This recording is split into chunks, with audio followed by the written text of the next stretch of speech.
Was that playing while y'all in the intro? Yeah, it was playing. Yeah, I heard it. Oh shit, my bad. I didn't even see shit. I didn't have a timer on it. Whatever, we here, I guess. Fuck it, because I don't want to run through that shit again. My bad. We definitely here. There's no other place that we're at right now. All right, let's go ahead and get it going. While I'll start sharing this around. I'll start playing. We get this background music on so we don't hear the game music.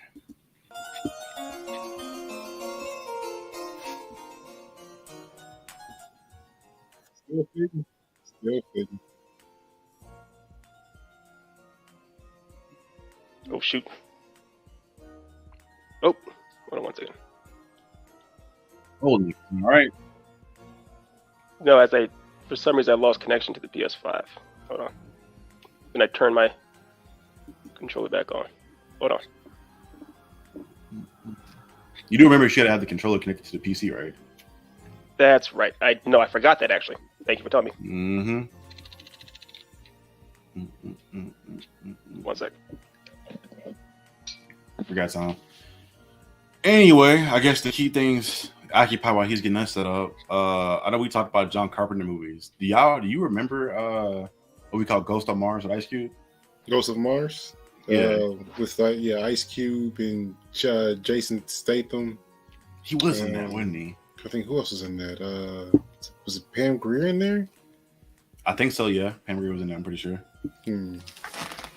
Yeah, I definitely remember that movie. It was an interesting. I feel like that was basically like a space zombie movie. Mm-hmm. The only reason I remember it because my grandpa loved Ice Cube, so we watched that shit, and I was like, okay, I guess. What is this? Okay. It was cool. I kind of want to rewatch it as an adult now to see how good or bad it was to my memory. But my granddaddy loved that shit. I rewatched it recently because it came across on, I forgot what streaming app it was on.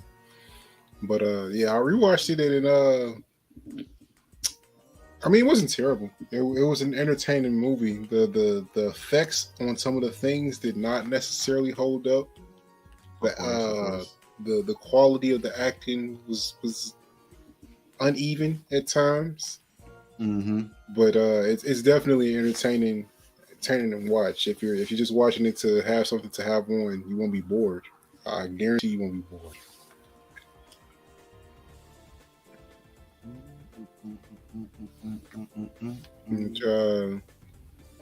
So, and a question for you, Charlie. In recent history, what do you feel is like one of the worst horror movies to come out? I know we always talk about the better ones. Hold on, now I'm having problems getting the screen to share again.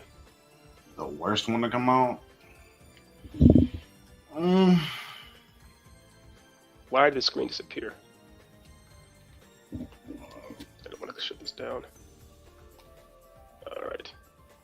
To me, I can't even think past Halloween. Part of me, I want to say Halloween Ends, but I will say like Halloween Ends has a similar thing to Halloween Kills to me, in which like the plot and the story was written really bad, but the kills and the action scenes were done really well. And for those, I guess that's all I can. It's not all I can expect, but I think the kills and the action to me kept me entertained enough for certain things, but that shit was just really bad in comparison to the original movie. Like even going down the line of like the weird plot lines they had of Halloween, in which he was like part of this cult and Busta Rhymes kicked his ass in one of the movies or some shit like that. Yeah. That may be the worst one out of the series. I ain't gonna lie to you. That may be the worst one. Are you blaming Busta Rhymes for a movie being bad? Yes. Yeah, that's what. They made him do. Why wouldn't you? They made him kung fu fucking Michael Myers. I don't know. What does he say? He was taking Taibo or some shit. Like he took some kind of class. He took Taibo. I think it was. Before we get into that, welcome to. Sorry about all the delays. My bad on my end. Welcome to the Death Count Dying for a Good Cause charity event where I'll be playing Bloodborne with my boys. And every time I die, we will, of course, donate money to the World Central Kitchen. Which is a great organization for food. We will have a link also in this so you can donate directly to them yourself if you'd like to do so. I'm about to put that in the top of the chat in a second. Yeah. and I'm going to go ahead and start up a new game here in Bloodborne. For those of you who haven't played this before, this is typically regarded as Miyazaki's masterpiece in the FromSoft line of video games. Not necessarily by everyone. I don't think it's Otis's favorite, but it is my favorite. No, it's my favorite. Yeah. It is your favorite too? Okay. And what we're going to do tonight is I'm going to play probably like 2 to 4 hours, a good amount of time, and I am going to die. Don't worry about that. Full disclosure, this is my favorite PS4 game. I have played it literally 20 some odd times. I played it, beaten it through multiple times. I loved it to pieces. But because of that, I know exactly where I am weakest. So I'm going to get myself the worst character with the worst weapon and see how far I can make it. The club. First things first, we got to give ourselves a name. What's our name, fam? Buster Rhymes? Booty meat. Booty meat. Booty meat. Trucker booty meat. What is that name? Booty meat. Don't ask questions. Don't ask questions. How do you spell that? EOTTY meat. EOT. Oh, not TT. BOOTY meat. 2 O's, not 2 T's. I'm So tripping. that's body meat. Yeah. Booty meat. Okay. Booty meat. Busted booty. I'm calling him Busted Booty. Oh man. All right. Busted y'all booty. need Busted booty. That's You heard it. You heard it. That's disgusting. I love it. That's how we roll here. How we roll. Otis, well, male or female? What you feeling? With a name like Busted Booty, either one is bad. So I'm gonna say female. Go ahead. Why not? All about my Better strong give our girls some independent love. women. There she go. That's a Busted Booty. Y'all want her to be young, matured, or aged? Let's go with the old lady. Old lady. All right. The Master Roshi on. That's a Roshi. Fair enough. Now I think we got to keep milk toast. Milk toast, I think has no. Actually, what is it? I think waste of skin, right? That's the worst one. Otis, right? What's waste of skin? I think Wasted Skin was the worst one. It sounds the worst, absolutely. Yeah, we'll go with waste of skin then. Waste of skin, because we try to make sure that we're trying to ensure this is the most difficult run I've ever had in this game. All right, there we go. Did you think the whip cane is the worst weapon? I do. That's the only one I've ever done playthroughs with. Yeah, it works. So really? So I can't. I'm not good with the whip cane. I always use an axe. I'm gonna make her very slim. I like the axe is too easy. That's the thing. Like you just right there confirmed my suspicions. We don't want easy. All right. I'm gonna finalize this contract in blood. You ready? Are you ready, Charlie? Yes, sir. I'm good to go. I got the donation link at the top of the chat. All right, here we go, y'all. Contract signed. This is the world of Bloodborne. For those who don't know, this was obviously inspired heavily by H.P. Lovecraft with a lot less xenophobia, I guess.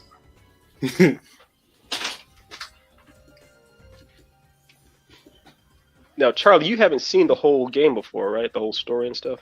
No, I got like whatever amount we went through with that first Nowhere. We We made it nowhere. went up to like the wolf guy, the werewolf. Yeah, I guy. think we got to the Who's wolf. the first dude. boss? The first boss. I think Otis beat the wolf dude. Maybe You fought. Yeah, you fought Gascoigne, and you're like, wow. Yeah, you're like, why am I playing this? I hate the we got the Gascoigne. Gascoigne. You got to give it credit to the names. Crazy. Yes, I think the best names are by George R. Martin and Miyazaki. They're the best names. And like, our Barty got some fire names. I ain't gonna lie. yeah, He definitely does. The full full Briarland's name list not out yet. You know what I'm saying? But we'll get there. Fair. Yeah, as far as published, established things that people can see, I would say those two. Obviously, Keith Stanley and Otis East have an edge on both of them. Hell yeah. I'm not sure what a Viserys is. I have no idea. It just sounds hard though. It just sounds hard. It sounds hard but elegant at the same time. Viserys, Rhaenyra. Viserys sounds like a venereal disease to me. Yeah, but a good one. You know it's dangerous as fuck. You don't fuck with it. You would mess with any venereal diseases. I wouldn't. No offense. No kink shame. I guess. That Viserys, bro. Damn. King shame is crazy. King shame and STD is crazy. But y'all saw him at the end of the series, at the end of the season. He looked like he had a serious STD. So that makes sense. You got something. All right. You got the STD from sitting on the throne. That's deep. Right. I mean, there's pink eye, and then there's massive pink eye. That's like another whole level of. And then there's Viserys. And there's Viserys. All right, fam. Here we go. Do they? Is that a kink? Not a kink. Is that like catch STDs? I mean, let's just establish that there are all kinds of things. People literally, y'all know 2 Girls, 1 Cup. I mean, there are all kinds of things people are into. That was a thing. Jesus Christ. Did you see 2 Girls, 1 Cup, Charlie? Yes. I feel like that was came out when you were born. Bro, what? Nigga, what? I was like, it's like 2000s, isn't it? No, that came out like 08, 09, something like that. No, it was before 08, 09. No, bro, hold on, no, because I was like almost a teenager when that shit came out. I was like almost in middle school. So it dropped on like YouTube and whatnot, but it was originally like a commercial in South America or some kind of advertisement or whatnot. Some weird stuff. It was trying to advertise something because it's not a full movie. Got you in the back, got you in the butt there. Milk toast in the butt, baby. Viserys. It wasn't like a full movie. It was some bizarre, weird marketing campaign. I will let January 27, 2008. 2008. Okay. Yeah, like I know I was not that young, bro. Calm fuck down. So were you watching it when you? I can't imagine little 8-year-old Dev watching that. No one should watch it, regardless of your age. That was like when YouTube was like starting to pop off. Yeah, but that is not content suitable for 8-year-olds. Anyone, not at all. Human beings, werewolves, milk toast, Viserys. I was watching the Boondocks and like my grandpa be watching the Boondocks. I think that's worse than the Boondocks. Yeah, like, somebody was literally anally raped in the Boondocks. What do you mean, sir? Are you trying to compare? Wait, have you seen 2 Girls, 1 Cup? There's a difference, a world of difference between an animated implied rape and 2 girls consenting to having whatever weird shit they're doing. Yeah, let's not say what they consented to. But sexually assaulted in prison. I think I'm gonna go to prison. we have to. Again, we are minutes into this stream, and we have gotten to this topic alarmingly fast. Yeah, I didn't bring it up. I'm just here. Who brought it up? I think I did. That's my fault. I think I did. Think about it up. It's like, why are we talking about this? Yeah, well, yeah. I mean, it still stands while we talk about this, but yeah, I think I brought it up. I usually do. On this channel, I usually bring up the worst things and then try to blame Otis and Charlie for them somehow. I fail miserably. Man. That's what I do best. Failing. For those who are wondering, yes, I am fighting a werewolf with my bare hand. Yeah, so I'll call it early. I think if we stream for 2 hours, E might die like 7 times. That's my guess. Like. That's why I want to go for lower than 7. Oh, and no, the little thing too. There's a minimum rate that the echelon's going to donate.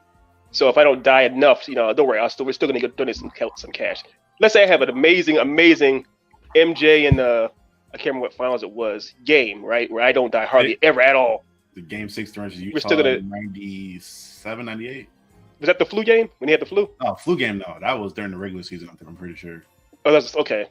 What year was the flu game? Was playoffs, I thought. Otis, help me! Do something, Otis! Oh, Otis! Why didn't you do anything? I was in that corner. You saw me. I almost had that wolf dead to rights. I was like, what the fuck? Yeah, me scared for a second. What you want me to do? So I want you to figure something out. You're magic. You have a haircut. All right, so that's the first death. Go ahead and score that one. I thought he was legitimately dying for a second. I was like, what the fuck? No, I did die. I mean, you're supposed to die there, but I've before in the past I have passed that part without dying. But I'm not an old woman named Busta Booty. Oh man, I love it. I'm here for it. Busta Booty is wild. Busta Booty is hilarious. It does match for what's happening too. She's getting her booty busted over and over again. Pause? Question mark? Pause again. Yeah, again, this is for a good cause. Regardless of all the things we've said so far, literally every word we've said so far, this is still for a good cause. Pause for a good cause. Pause for a good cause. We're 15 minutes in. Do y'all want to go ahead and try to run one of these commercials real quick? Mm-hmm. Yeah, and while we're doing this, y'all decide which weapon you want me to get. I know what I want to get, but I'll let y'all choose either the saw cleaver, hunter axe, or the thread cane, and we'll come back and we'll decide what to get. Got you. All right, guys, we'll get right back at you after this. Are you in the mood for a good story? Well, how about a great one? Then welcome to the world of Echelon. We've got everything from buddy cops fighting hordes of zombies, to steampunk mad scientists changing history, and even a domesticated angel having a really bad day. And dropping on Halloween, we'll have 2 brand new exclusive series to the site. You don't want to miss these. Speaking of deals you can't miss, we have a special for the holidays on all of our merch. From Halloween through November, enter the promo code SANTA and save 20% on your purchase. So stop by echelongnnovels.com, the new gold standard in storytelling. And we're back, guys. We're back. Yeah, if you guys want to pick up any of those dope series that you saw there, you can find them at echelongnnovels.com. The store will officially be opened. We have a soft launch now. You can go there, make your reservations, what you want. We have some books, but the official new launch of the new site will be November 3rd. So yeah, get ready for that. Yeah, we need a whole reboot. Essentially, I went and designed some new stuff. For me, I don't know if it's just because I'm blind and like the way my eyes are. White toned or like colored themes on websites annoy me because it's so damn bright. I love like black. Like even on all my devices, everything's in dark mode, just so like my eyes are strange, staring at like a bright ass screen. I like it. I agree. I like it more too. And again, I'm not like Farrakhan where I think everything should be black, no white should exist. But it is, as I get older too, it's easier for me to see stuff on a text on a black screen. It just is what it is. So yeah, we're doing a reboot. But anyways, getting back to this, fam, what am I using? Saw cleaver, hunter axe, or third cane? I said saw cane. So one you says cane, one you says booty buster. Bring out the cane. The cane does look booty buster. Lady. You are an old lady. Get the cane going. I will say. It makes them. Yeah, you're right. Yeah, right. Cane it is. All right, fam. Got the cane. Pip cane. Pip cane. My pimp name Slick Back. All right, Slick Back. Am I using a hunter pistol or hunter blunderbuss?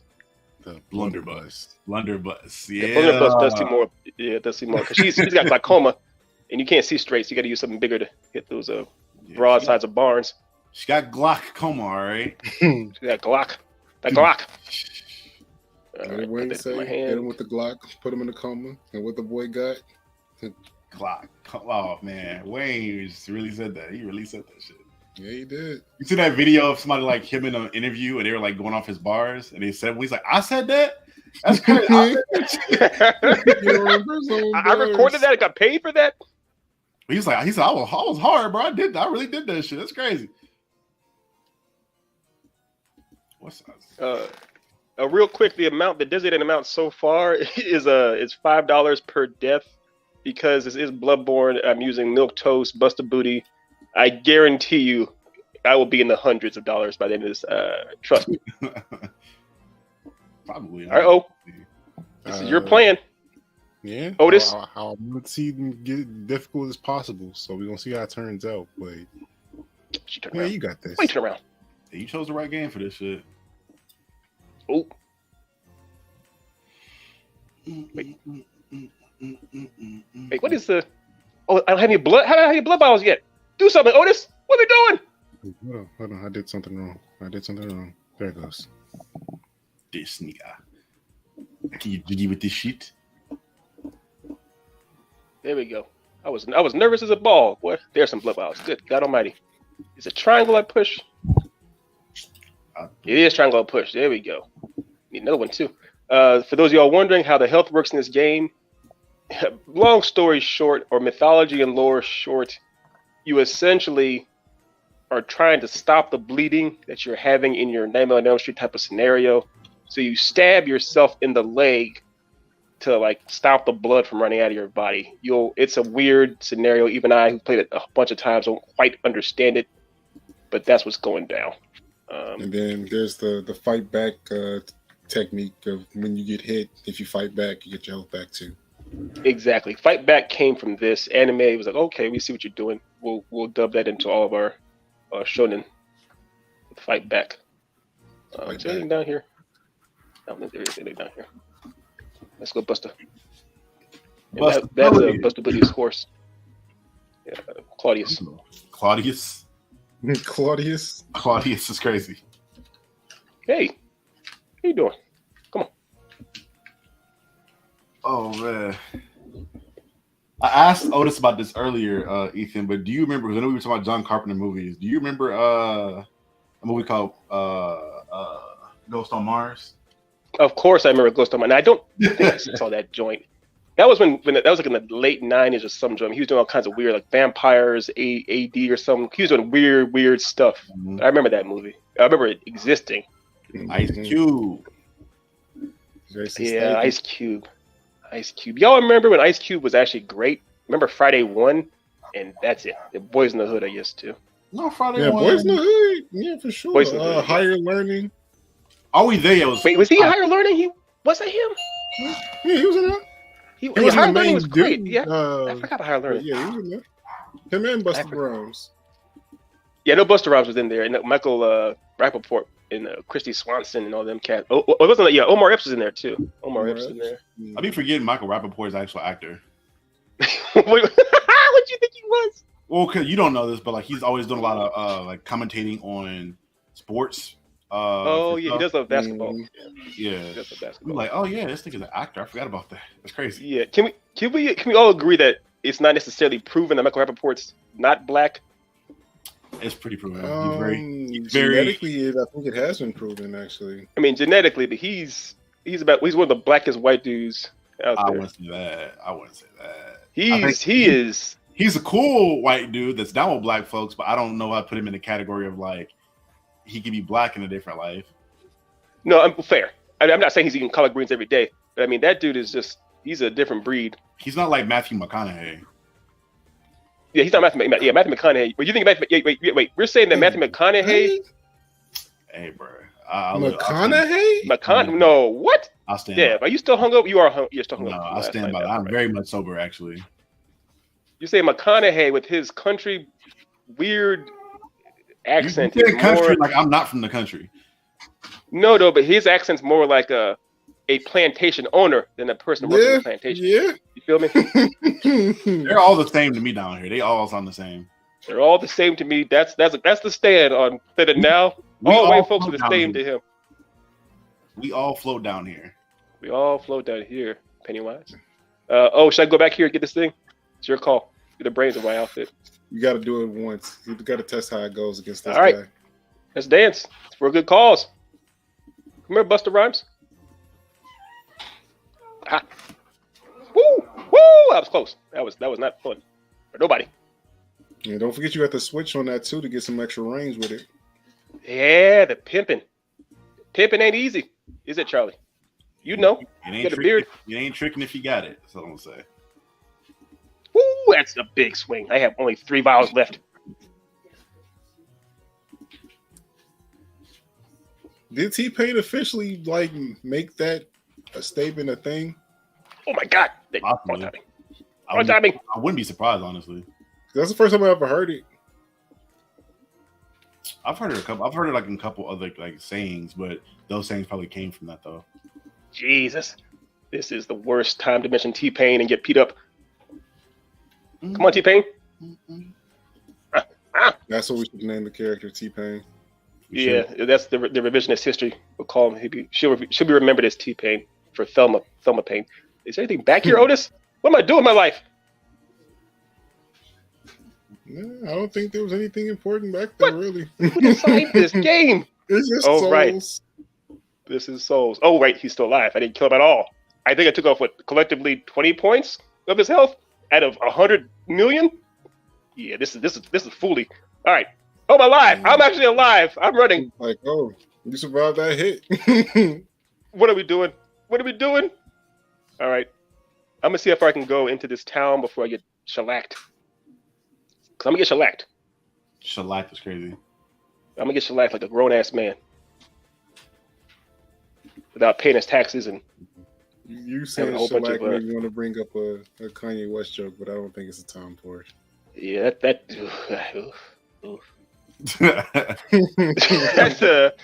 a lot of bad news in one. I'm trying to find this fucking stuff. Do you see any health? If you see health, Otis, just scream health. Not yet, my friend. Hopefully, if some of the guys you kill will drop some. Oh Jesus! Speaking of guys I kill, You got any? stop that! I see why you use this pimp cane. It does have range. I like range. Yeah, it does. Why It's AOE attack by itself. Is AOE? Oh, Lord Almighty! That's the second one down. If I don't get past this part, I will find the biggest koala bear and name him Ronald. That wasn't random at all. Why Ronald? Yeah, I don't why know. koala bear specifically? They had it coming. They had it coming with their faces and noses. Naming him Ronald is a negative thing now? I mean, it's It's a not a negative positive thing. I mean, maybe he just hates McDonald's. I mean, that makes sense. I don't know how you I can. mean, you've had their food. It tastes good, but it's not good for you. It's not good for you, Charlie. Yeah, A lot of I'm the best it's things aren't killed good for more you. people than Hitler, but that's neither here or there. Let's not go there. Okay, Kanye West. Okay, Kanye West. Yeah, you bring up Kanye West and These Chicago Two niggas, Girls, bro. One What Cup. you say, It's a great stream. It's a fantastic stream. Chicago niggas with the anti-Semitic speech. God damn. Is that? Yes. It's not Semitic speech. Niggas say Hitler? What the fuck? Yeah, I Listen, can't imagine. I can't imagine any Those Jews like, taking yo, out a remember lot of Hitler? How good he people, was man. to us? Not more than Hitler. What are you saying, bro? Oh my You god. want to compare the numbers? I know for a fact that Hitler would win that dramatically. Dramatically. Yeah, let's test how many people die of high cholesterol a year versus how many people Hitler killed in his run. This is a weird math equation. I don't know that the SATs are going to put that on there anytime soon. High cholesterol is like niggas aren't just eating McDonald's only and die from high cholesterol. Niggas are cooking their own food and die from high cholesterol. Do you see how black people make spaghetti and make tacos? Yeah, we have. We've all seen that. I've seen people go to fairs and like literally deep fry Big Macs. I mean, that happens in our world. I recently went to the Georgia, like the national fair here, because it's like in my hometown. And nigga, I realized why I haven't been back in 6 years. Because one, the people, it's a lot of people, it's annoying. I'm getting old, large crowds annoy me. Two, the food, bro. It's deep fried Oreos, gyro. Deep fried butter. They have actual butter, just butter itself. A stick of damn butter deep fried. Not there. Now we don't do that here. That's somewhere else. It's gotta be like Virginia. Wait, so you said that? So is the National State Fair in Georgia, or is this the State Fair? Georgia State Fair. Okay, so this is the Georgia State Fair. Okay, all right. Ooh. Damn it! It wasn't health, Otis. It wasn't health, man. You got this, see. Did someone tell them that I owe money every time I die? Because it feels like the game is mad at me. Oh, You see, you was talking that shit. All right, say less. I wasn't talking shit. I mean, it's you watch what's happening. It's not a wild theory. He's like, yeah, you used to your axe. Now you got to do it with the cane. You got to do it on That's some what shit, it you know what I'm is. saying? Y'all It's go. karma. Oh, it is karma for all my days of X play. There we go. Got my karma. There we go. Finally got my first visceral attack. The visceral attack, for those who don't know, is where you actually get a parry on these cats, and you get to light them up. If you shoot your gun at the right time, it works as a counter. There is no shield in this game. No shield. Instead, they gave you a pistol and said, shoot him instead. That's how raw this game is. You get a parry on those cool cats. You did. You did. Take it out of the Chicago handbook, as Charlie would probably say. I was waiting for the You Chicago did it. low-hanging fruit. Yeah, You said it, not me. He beat me to the punch. I knew it was So coming. I mean, yes. Man, that's how when I got you making the Chicago jokes. That's crazy. It's spreading. It's contagious. It's spreading. It's like the T-virus. Like the TV. Yes, Resident Evil. Good stuff. Not the movies, mind you. Or the series. Or the series. the series is not good by any means, but it does have our boy Lance Reddick with that Blade cosplay. I don't think he even knew he was in a movie. He thought he went to a Comic-Con. So, a serious question, Lee. Always. Are you watching Resident Evil 4 the movie or the Resident Evil series Which one? If you had to pick between one of those two, you had to watch. There's no other. Series is still, to me, was like so bad it was definitely entertaining. There's moments that are like, yo, this is still entertaining as hell. There's a giant crocodile in that movie, Otis. You saw that? And the giant centipede? Crocodile. Yeah. Or is it a? No, it wasn't centipede. It was a caterpillar. That's what it was. Bug. It was a bug. I can't remember the species of bug. All right.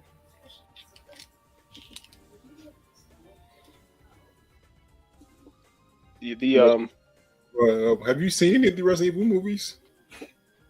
I've seen the first shit. That's bedtime. Bedtime. How many have I seen, Charlie? I've seen. Bad day. Oh no, 4 of them. Oh my God, milk toast for the milk. It's for the milk. It's crazy. Do you think it's poetic that the 4th one is the one that they did bring Leon as Kennedy in on? It is poetic, but did you see who they cast and how that's not Leon. That's not Leon. I'm closer to Leon than that dude. That's Leonard. That's what that's Leonard. It's Leonard Steve Francis. Kansas. Yeah. Kansas. Yeah, that's not Leonard. At my old tech support job, that was our code word for getting into HR territory. We just Kansas. Like you're pushing it. Kansas. Yeah, is that 3 deaths, Otis? That's number 3. Yes, that is. Yeah, that's number 3. Unlucky number 3. Wait, so I do want to point out this real quick to Michael Rappaport and all of his fans that Charlie gets in trouble so much at his job they have a code word when it's going down. This was made before I started working there. I was just probably. You said this so many times that it's lost all meaning. Hey, I just showed the places that be having wild shit going on before I get there. I change culture, man. That's what I do. Change culture. So it seems like the pimp cane is strongest when it's as a cane, but it has the range and distance when it's a whip. Yeah, now there are options here. I can sprint through this minefield, grab my souls, and keep on going. But I am old. My bones will hold up long, and I have no knee braces on. I'm not gonna my ACLs are gone. They're shot. No cartilage. I don't know how you're walking. That's crazy. Yeah, man. It's not fun. It's not fun. I mean, he's died 3 times and is still walking. So I mean, that's logic is gone there. Logic is gone. Yeah. All fair. Logic left this building a long time ago. Talking about Resident Evil. That's clearly the most illogical thing imaginable. Now, there's my souls. There you are. I see you. Yeah. I don't know. I mean, Monster Hunter movies. My souls. Oh God. My souls. Otis.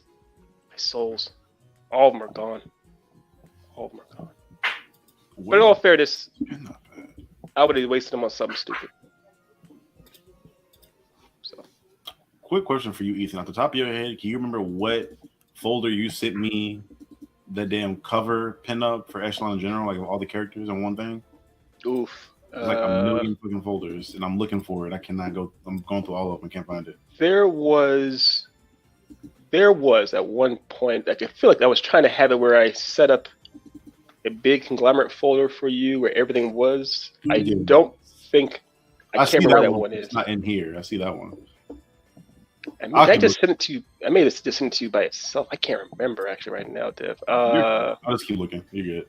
What I'll do, I'll just do it now while I'm playing this game. I mean, it can't hurt. It can't get any worse. I'm already dying left and right. Bet. Oh well, shit. We know the 15 minutes in anyway. We can roll that second commercial. Yeah, I'll figure out where it is. Where it's at. All right. Hey, you want to run that for us, Ethan? Not Ethan, Otis. Yeah, I got it here. I can do it. I mean, all I'm doing is dying. Dying's easy. That's all you.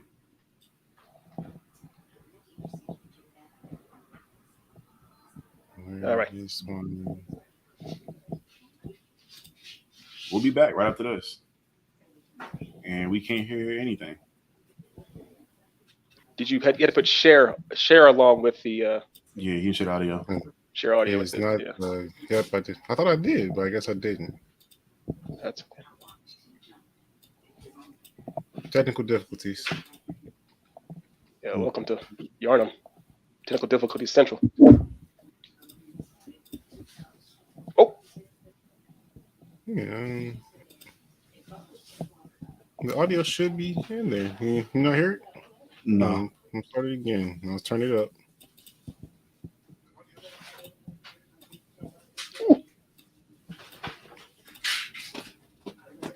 Thanks. Nah, I don't hear anything. Here, let me I can share it. I got it while I'm still here.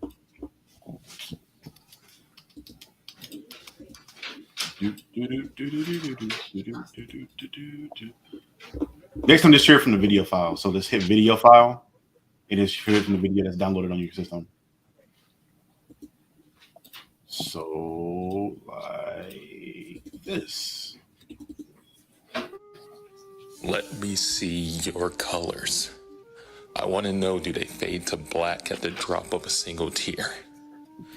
Do they still shine bright through trials and tribulations? Or can I expect a hint of dullness?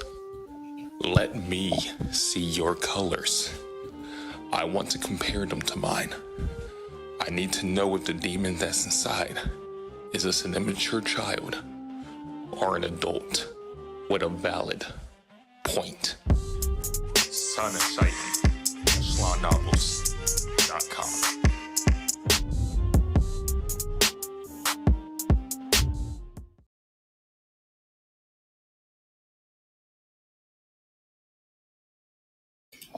Well, I ain't gonna lie to you. I'm like, ugh, nigga, that was weird.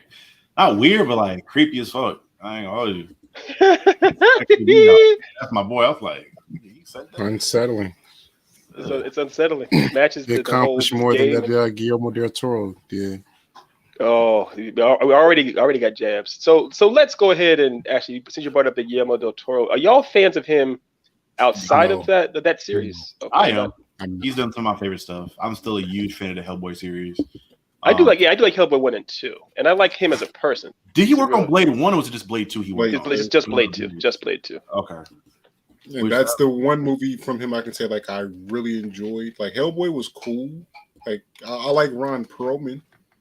I don't necessarily love how that script went, but I mean it was okay. It wasn't a bad movie. That wasn't him. The script. Did he write the script for that? Like he just directed, right?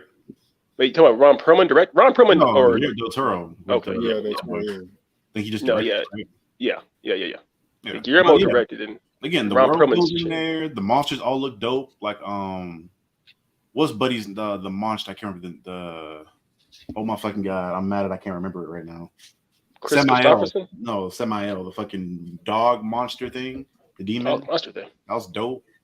From the Hellboy one that he fought like 3 times. Oh, I thought you were talking about Blade still. I'm sorry. Samael, the desolate one. Yeah, I'm sorry. I said, wait, did Dev have a? Yeah. I know what you mean. That shit was fire. One that has the like they puts the barbs up in your Mm-hmm. Ah, you missed. Look at that. Look what he did. Oh, he missed. He puts the barbs in your arms. Look at the talking about STDs and stuff. It's STD day apparently on this channel. But yeah. The show was fire. Guillermo's I do believe that disease was transmitted, but I don't know if it was sexually. I mean it's it was just because it's against your consent. I mean, it wasn't sexual. Fair. That's too fair. That's a bit. Oof. Yeah. We haven't there yet. That took all of 1 whole minute from a commercial break to get back to another. We had 2 girls, 1 cup. We have Rappaport being Rappaport. We have unconsensual mouth herpes. Oh, this is a good show. It's a good show. We're covering our bases, man. Cover all our bases immediately. McDonald's killing more people than Hitler. That's the one that takes the cake for me. That wild nigga for that one. I ain't gonna lie. That one's still. That's a comparison I haven't heard in years. Fuck. Oh, that was wild. Yeah, I'm sticking with him. Please don't. Yeah, I don't know if we lose our sponsorship from McDonald's eventually one day. What didn't you all once say that we're worse than Hitler? It's like not we. No, it wasn't we. It definitely wasn't we. They're worse. I think you just have a higher death count, bro. But it's hard to argue that you're better when you have a higher death count. Bro. That was literal genocide. Nah, Yeah, you're wilding. You're wilding so bad right now. Oof. Since we've been demonetized already, we can't even think to get monetized now. We are they would laugh at our face for trying to get monetized. Actually, didn't I definitely have more souls than this, but when I died that time, Otis maybe chooses Pimp Cane. I mean, because again, the axe makes it too easy. You can stop people's attacks with it and stuff. You can't do that with the cane. You 100% right. Away with them. You're 100% right. And that's what this is for. This is for me to die. This is not about pleasure. It's about pain. And this is in no way revenge for having me play this before and then keep having to die to Gaston. There it goes. The truth rears its ugly ass head. God damn it. I knew Otis East had ulterior motives for everything. I am not even looking at you. I can see you smiling. In all fairness, yeah, this I get it, man. I had this coming. I ain't gonna lie to you. All right. Right here. Another news. How you guys feeling about well, I know you probably haven't watched any more of it, but what you think of the Bleach, Charlie? I haven't watched any more of it either. I've been busy as hell. I just anime wise, I just caught up watching like one of the new 2 episodes of My Hero. I gotta go back and catch up because I've been. Oh wow! I think they're they're on episode 6 now. I think. Yeah. Put it like this: it's been long enough to where one of the episode I watched was dubbed. What? Oh my god! Yeah, it's been a while. Okay. I've been getting all this stuff ready for this, editing other stuff, getting the book launches together. I haven't watched shit the last like week or 2. No, I mean you're the youngest of us, and you work the hardest of us. Work a lot harder than me. That's for damn sure. So fair enough. I ain't gonna judge you. You said that, not me. For those who are wondering, I just talked to old girl, the Crow. I know Charlie knows. Otis knows. So this is the Crow Hunter in this world, which I will argue is one of the best Batman games. The Crow is another hunter like you, but it's a person who's on the verge of losing her tether to sanity. Doing this job for so long, it wears on you. Just like Batman being out there in them streets in Gotham wears on you. And she's about to go full ham. She's about to go full, let go of things. Which I did want to bring this up real quick while we're all here. We're talking about heroes and anti-heroes and villains. And it just off mic and everything.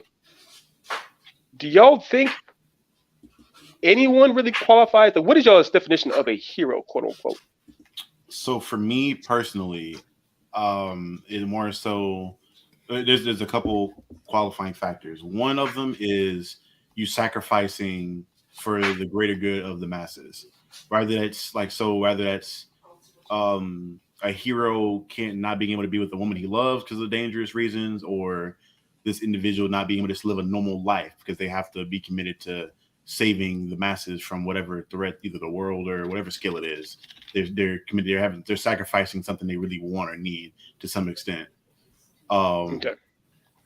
Oh my God. And then altruism. I look for altruism. So like you saving people without expecting anything in return, just doing it because it's the right thing to do. Those really are. There's probably more that I may think of later, but at the top of my head, those are the 2 that I feel like really, as a hero, to be considered a hero, you kind of need is be altruistic and sacrifice. And then however you do that is between those lines. It may not always be the best, and sometimes in cases like Batman, it didn't always work in the long term, but for you to be considered a hero, for me, that's what I put in that category. Oh. Fair enough. Oh, Jesus.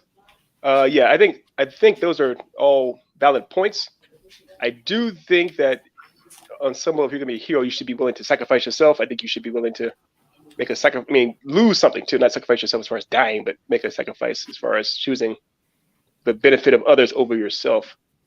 As far as the means you go through to get that or to do that for someone else, that's something else too. Jesus, Otis. Yeah, I mean, oh my God, Otis.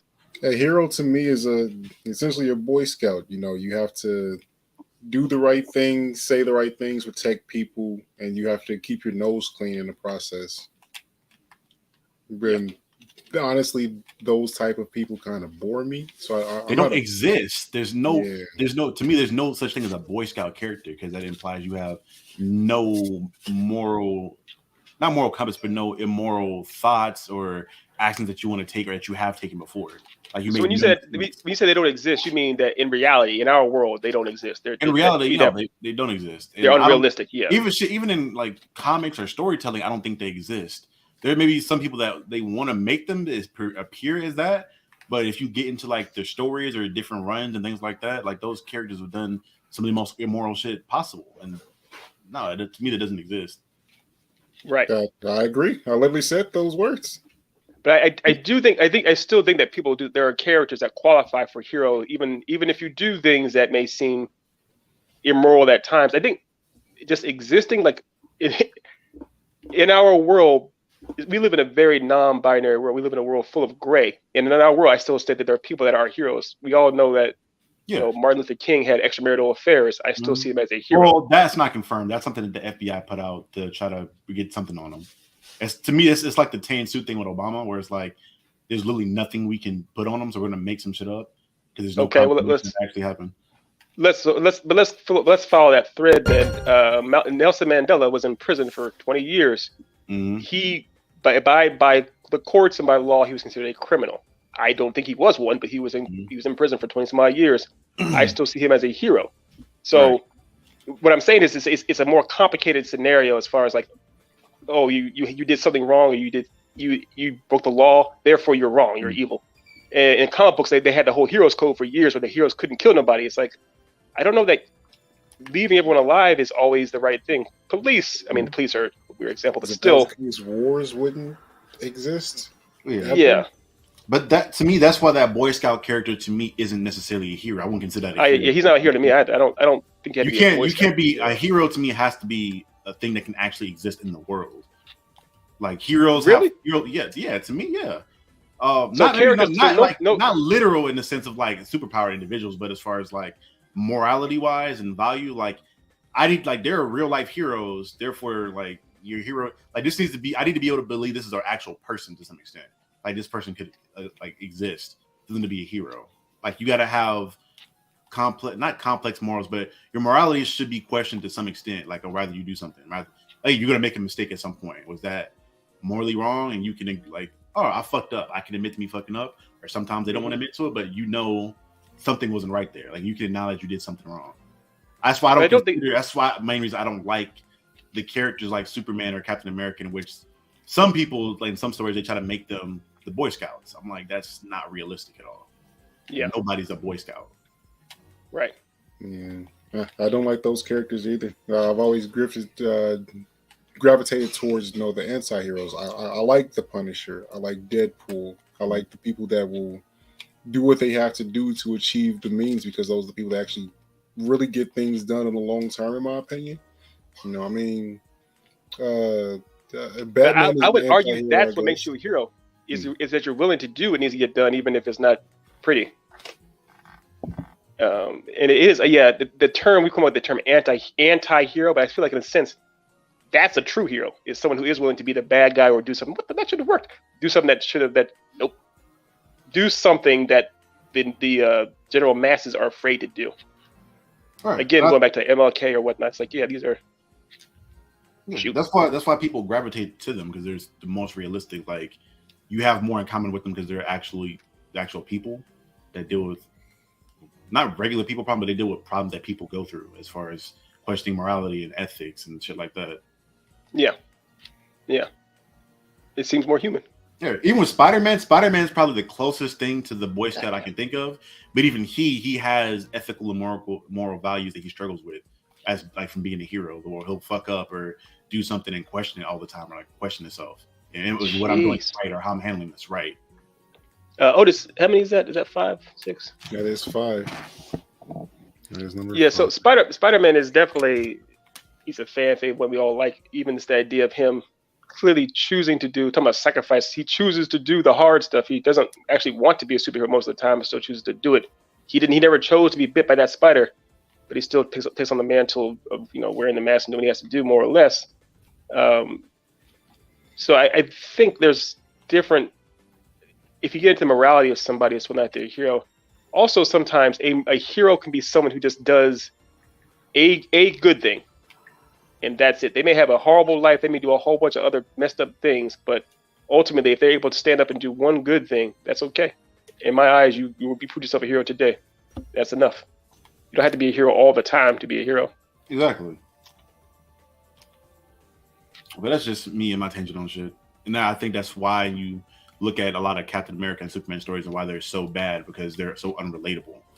Not only because they're like, and it's weird because with DC they focus on the gods among us type thing, but it never feels like his stories are like he's among us. Like he's always above human beings. That he protects us, but it feels like he's always above us. That's why like all those stories, all the best stories from him are stories like Kingdom Come, in which he struggles with interaction with the masses and people and how people perceive him and how to this properly save people and be a hero. Or Justice was more of it's kind of like that, but it's a different way of going about it or a different type of story.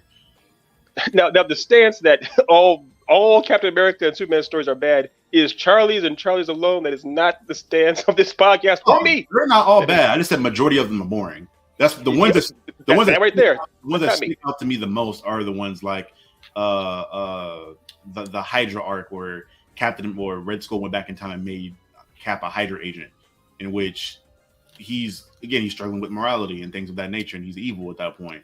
He's completely off base. Not the same character at all. Yeah, Superman is Superman from Injustice. Kingdom Come is probably my favorite Superman story in general, because that like it's not him just being evil straight up, and it's him questioning him being a hero and him going about it, and him like looking at how he did it in the past and how he went about it the wrong way, or at least he thinks he went about it the wrong way. Like he questions things. He's not this pure golden beacon or. It is a story I wrote for one of my classes recently, in which I made a comparison to being the perfect person to being a North Star. Like that's the level that you have to prescribe to being that much of a beacon to people, in which you're leading everybody to freedom and you're protecting everybody. I'm like nobody can live up to that kind of pressure. No, and that's the thing. That's why I don't think that's a hero. I don't think you have to be perfect to be a hero by any means. I think that's almost mythological. It's like no one's going to be like that. It doesn't work that way. Mm-hmm. It just doesn't work that way at all. So another real person that exists is Gandhi. Gandhi is a fantastic person with all kinds of amazing things, but he had his stance on food and the way it was, like I never get on board with that. And his relationship with his oldest son, I think it's his oldest son, is a pretty bad one. So even as amazing a person, he's a fantastic person, great person, but he's not perfect. That's all I'm saying. He's not perfect. Also a racist. He may be a racist or whatever. I don't know about that, but I mean, all I'm saying is, as far as just that's confirmed. No one's perfect. In his journals, he made a point where he did not want to represent black people when he was a lawyer. And I don't know about that. I hadn't heard that until just now. But yeah, he was a lawyer before he was a activist and all that. He was a lawyer first. Yeah, he's a lawyer for years. There's a reason, like in Africa and shit, and in India, they turned down his statues and shit for that main reason, because he was a racist. Yeah, see, that's another thing. I mean, as celebrated as that dude is, I had no idea he was, not like by. I'm gonna die bad. Yeah, I feel like there's some weird shit about pedophilia as well, but I don't know anything off the top of my head to confirm that, so I'm not gonna say that up front. That again. Yeah. What number is that, Otis? That is number 6. That's number 6. All right. But it's just the point is, we're not here to bash icons. If you're a racist, you don't fuck my people. Fuck you. I'll do it. No. I'm saying you're not here to bash icons. What I'm saying is the point of this is to say that people can still do amazing things, even though they may have extremely questionable or just downright deplorable ideals or whatnot. No one is perfect. That's reality. I don't care what you say. I think we're getting into the difference then of like a bad person doing a good thing versus a hero. But I think you said though something along the lines of that's what you see as a hero. It's someone who is almost pure. I see a hero. No, I do not. I said the exact opposite of that. Like the pure people, I don't consider heroes because they don't exist. Pure people don't exist. But in regards of like majority of the things you do being deplorable and being horrible, and then you occasionally doing a good thing is different from you doing things with good intent and you just happen to fuck up every now and then versus you just being a horrible human being. Like a lot of things from wars, like a lot of the most technological advancements we get from war are good things and things we get like that, but they're coming from horrible people. Angel of Death, talking about World War II, the Angel of Death guy that did all that fucked up experimentation to Jewish people. He did some of the worst things to possibly do to a person or to people. Yeah, but a lot of his tests led to like all these medical advancements. Yeah, medical advancements. Yeah, that's where I make that distinction. There's a big difference between bad people doing good things occasionally, either intentionally or intentionally, versus a good I keep losing all these souls. This cane is terrible. I can't use it. It's trying to swing in those steps. Mm-hmm. This cane is terrible. I've never died this much ever in this game, ever. I'm dying left and right. 7. Was that 7? Mm-hmm. I'm nowhere. I haven't even fought the first boss yet, and I've died this many times. But This is terrible. I hate this pimp cane. I hate this pimp cane. This milk toast woman. She's old as dirt. Come on, Buster. We got this, Buster. I've never enjoyed the concept of heroes because yes, it champions the people that are doing these great things, but it also makes people as themselves seem weak and they need to be saved. And I could say never. In my childhood, I idolized heroes. Now the concept of it seems off to me. I mean, I can't necessarily say it's bad, but trying to paint a picture that is so perfect and pure, makes all the right decisions, always has people's best intentions at heart, always does the right thing. It's so far from what is real and what can actually happen and what actually does happen. Because I mean, a lot of people in human history that we so-called call heroes have some major skeletons in the closet and are just championed by revisionist history. Like they're not, the images that they are portrayed in aren't real. Yeah. You know, George Washington is considered a hero. And Is he? Right. Yeah, he's of course he is. I mean, he's on the $1 bill, and of course. I guess. And man, we know some of the horrible things that he's done. Yeah, I mean, that's like. Yeah. I don't like the term because I feel like it's a term for something that really does not exist. I think there are great people that have accomplished great things, but I feel like championing them as a quote unquote hero is putting a pressure on them that they shouldn't have to try to aspire to, because again, it doesn't exist. I wouldn't say it's a negative thing outright. What I would say, it's supposed to be, from the way I see it, they're templates in a sense. Like, these are the outlines of what great people do and what amazing people can do. And again, as a child, when you don't really have, I think you're supposed to have it from your parents, but we all know a lot of parents don't raise their kids. Those things are meant to be outlines and templates for you to build yourself off of, in regards to, like, with Kobe Bryant being a role model, like his work ethic and his drive is supposed to be things you can take from him to apply to yourself. You don't take everything from him, but he can be your role model and your hero because he does a lot of positive things that can help you out. I think heroes to me are supposed to be like a plate of ingredients that all these people bring great ingredients to the table, and you as a person to become a whole human being can take different things from different people to help you become a whole person. And then as an adult, you're supposed to have yourself and your ideologies and things built. They can change over time as people change, but for the most part, you're supposed to have yourself built based off of the role models and heroes you had growing up. They helped you become who you are. Yeah, they're aspirational and inspirational in some sense. Yeah, right. I agree. And Kobe Bryant's a good example. Right. And I think that's where a lot of modern day people go wrong, is that they take their role models and make them, and like Otis said, they see them as trying to take the entire package from them. Like even copying what got them to become heroes in the first part, when you're supposed to, you can take parts of what somebody says and believes and not take the whole thing. Because again, like you said, people are flawed and people have skeletons and shit. Yeah. But everybody 100%. does. It's the whole thing. 100%. Yeah. But so I think also, here's another thing you have to remember too. Hero, if you follow someone's story, whether it be a movie, anime, manga, whatever, that was the original hero. That just following a character that we wanted to know their adventures and everything. That's all a hero was. They didn't have to be good or righteous. They were just the protagonist we were following. And I think that's kind of how I see heroes. It's someone's story that I care enough about, that I can learn from and emulate in the ways I see fit. To myself today, personally, the reason I love comic books and anime and all those things so much is because growing up, those were my inspirations. That's what I actually wanted to emulate, was watching Batman and wanting to be like Spider-Man, those type of people. Those were my heroes, and I wanted to be like them. So I think heroes do have a place. The label may be a little outdated, fair enough, but I think having role models in some sense and being able to glean what you need from them is wildly necessary.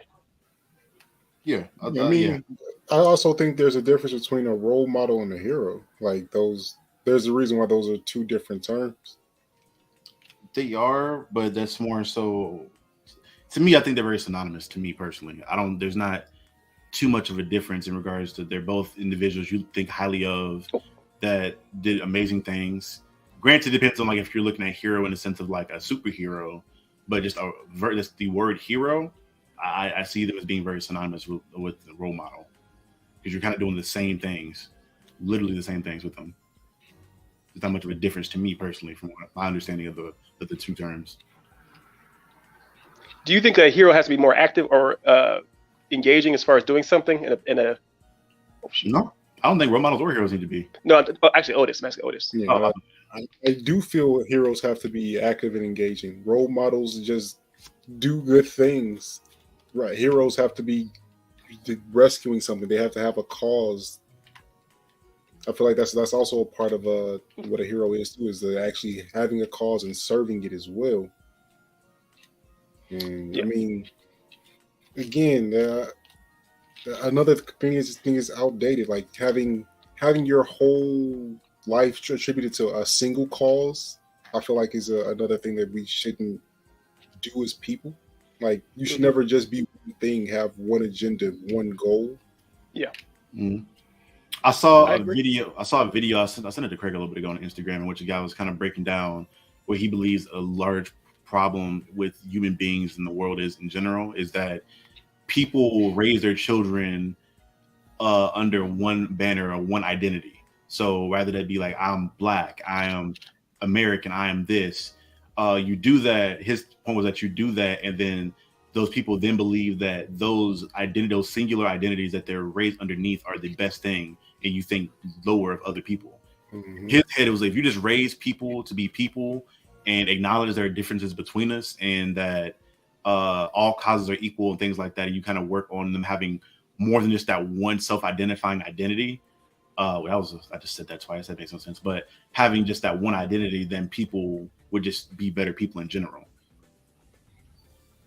I agree. Yeah. I agree that you should have, diversify your portfolio, basically. Yeah, of course. I also think that people should figure things out for themselves in life, like regardless of how good your parents are. And hopefully everyone's parents are great. Parents are wonderful, wonderful people. But I think people take the time, will in their life take the time to figure out what they want, not just what they were told to think is the right way to approach things. Right. There's that quote from Viola Davis where she says, basically, we're all born in somewhat of our true selves or true form. And then over time, very early on, we're imprinted by so many things. We're imprinted by our parents, imprinted by our friends, imprinted by TV shows we watch and books we read. And we kind of veer away from what our true things we may think about. And then as we get older, we start to realize, you know what, this is how I feel about something, or you figure things out better and you kind of come back to who you actually are. And I think that is true. We go through a long period, especially as you go through adolescence, like middle school and high school, where all you're consumed with is figuring out how to please others for the most part. Mm-hmm. Even maybe in a good way, trying to figure out how to please your parents or please your girlfriends, boyfriends. And then you realize, this is all BS. What do I want? What's good for me? And doing your own thing. A question I have for y'all then, is something I thought about. Us obviously all being black men, and we are all very much so pro-black and loving ourselves and the people of our community. Do you feel like you struggle at all, or have struggled in the sense of having that black pride and promoting your people, but also making sure that you're being equal and unbiased and not just doing what people have done to our people in the past, as far as just saying black people are better than everything else, or being equal to certain things? And I say that because we see it a lot with modern day representation, in which, although black people are still underrepresented, I feel like in a lot of stuff, we've gotten a lot more representation in other cultures. And I feel like we should get more in other cultures. But again, I feel like me saying that, or saying that this person shouldn't be black and this person should remain to their native character or even be somebody else, then you kind of get that representation of like an Uncle Tom or somebody that's not for your people. Like the fact you don't want your people to dominate everything, but also want equal opportunity for everybody, is kind of that weird balance you feel there. I can see where the conflict can come from with that. Like in having pride in yourself, but still wanting to make sure that other cultures are represented in things of that nature.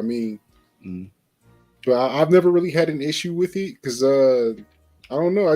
I try to make sure that I'm a person that is as knowledgeable as I can be of things, of cultural differences, and understanding that, there are things that you might not necessarily realize are offensive to other people, So you have to talk to those people to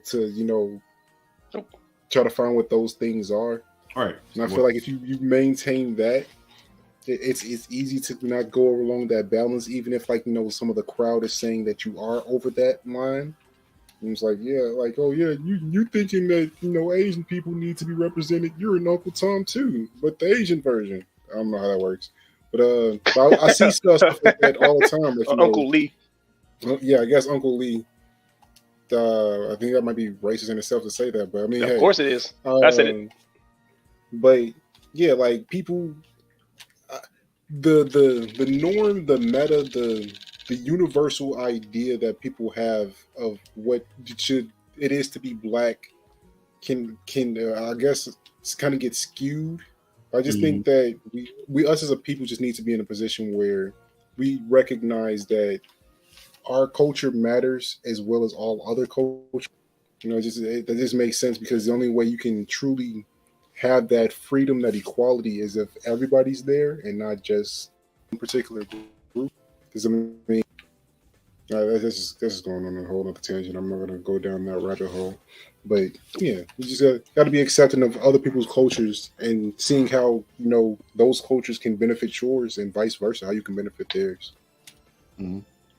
And real quick before you go, Ethan, I say that because recently in my Native American history class, there's a movie we watched that was recounting just the history of R&B and rock music. Just like, I think it was more so rock music than R&B, but part of it was obviously a lot of people know that African Americans, in regards to slavery being the origins of a lot of this type of music, like it started with Negro spirituals getting into soul or art, the blues, and then kind of transitioning out. But one thing that this movie was accounting for is that it's a combination of African American and Native American music. When you look at, like, if you just listen to like a blues song or an R&B song and then you play that next to a traditional Native American song, it sounds not exactly the same, but there's a lot of elements that overlap there. And the movie was kind of getting into how they feel like Native Americans are underrepresented in stuff like that, and how obviously Black people get a lot of that accreditation for that, but Native Americans were kind of just erased from that part of American music history. Like a lot of Native Americans getting a raw deal with America. I've never heard of such blasphemous ideas. Yeah, which is I'm crazy. not surprised at all. Black folks, look, again, I've been to a million different speeches and not TED Talks, but just like where older Black men and people that are historians of Black music or just music in general and how we contributed to that. I've never heard any kind of contributions of the Native American music, and when I heard it, I was like, "Damn, that's crazy!" Like the cadences and the way they say certain words, or the vibrato and certain things, it sounds damn near identical to that. And my personal, like for me personally, I don't know if you guys have, I've never heard of Native Americans' contributions to American music in that extent before. I mean, I wasn't as aware of it. I'm not at all surprised by it. I think ultimately Native Americans have gotten one of the worst deals imaginable as far as people. Right. So I'm not at all surprised that this is another facet of that mistreatment. Not at all. Not at all. And I do think to answer your first question, the big question you had, yeah, I think we should of course support our people and do everything we can for our cause, 100%. But I don't think it means at the being as selfish or at the combination of others, essentially. Mm-hmm. To get into this, the word feminist does not mean the superiority of women. It just means the equal treatment of women. Right. I feel like we should kind of apply that to race. Everything. Like, everything. Yeah. Like, I mean, being Black and proud doesn't mean that you're only concerned with Black folk. In my opinion, it should be that you're concerned with, especially those who are disenfranchised or those who are mistreated, especially race-wise, by others. So yeah, I do think we should acknowledge and try to do what we can for those that are struggling, whatever the struggle might be. Especially if, like you said, if it's people who are in a very similar pool as far as their music is co-opted, like the Native Americans, and they're getting no credit for it. Their culture and their land. I mean, it's again the Native Americans. Thanksgiving and Christopher Columbus are things that were celebrated for years. Yeah. Like that is a recent thing that we're kind of pulling back that curtain on that. But yeah, bro, going this taking that class.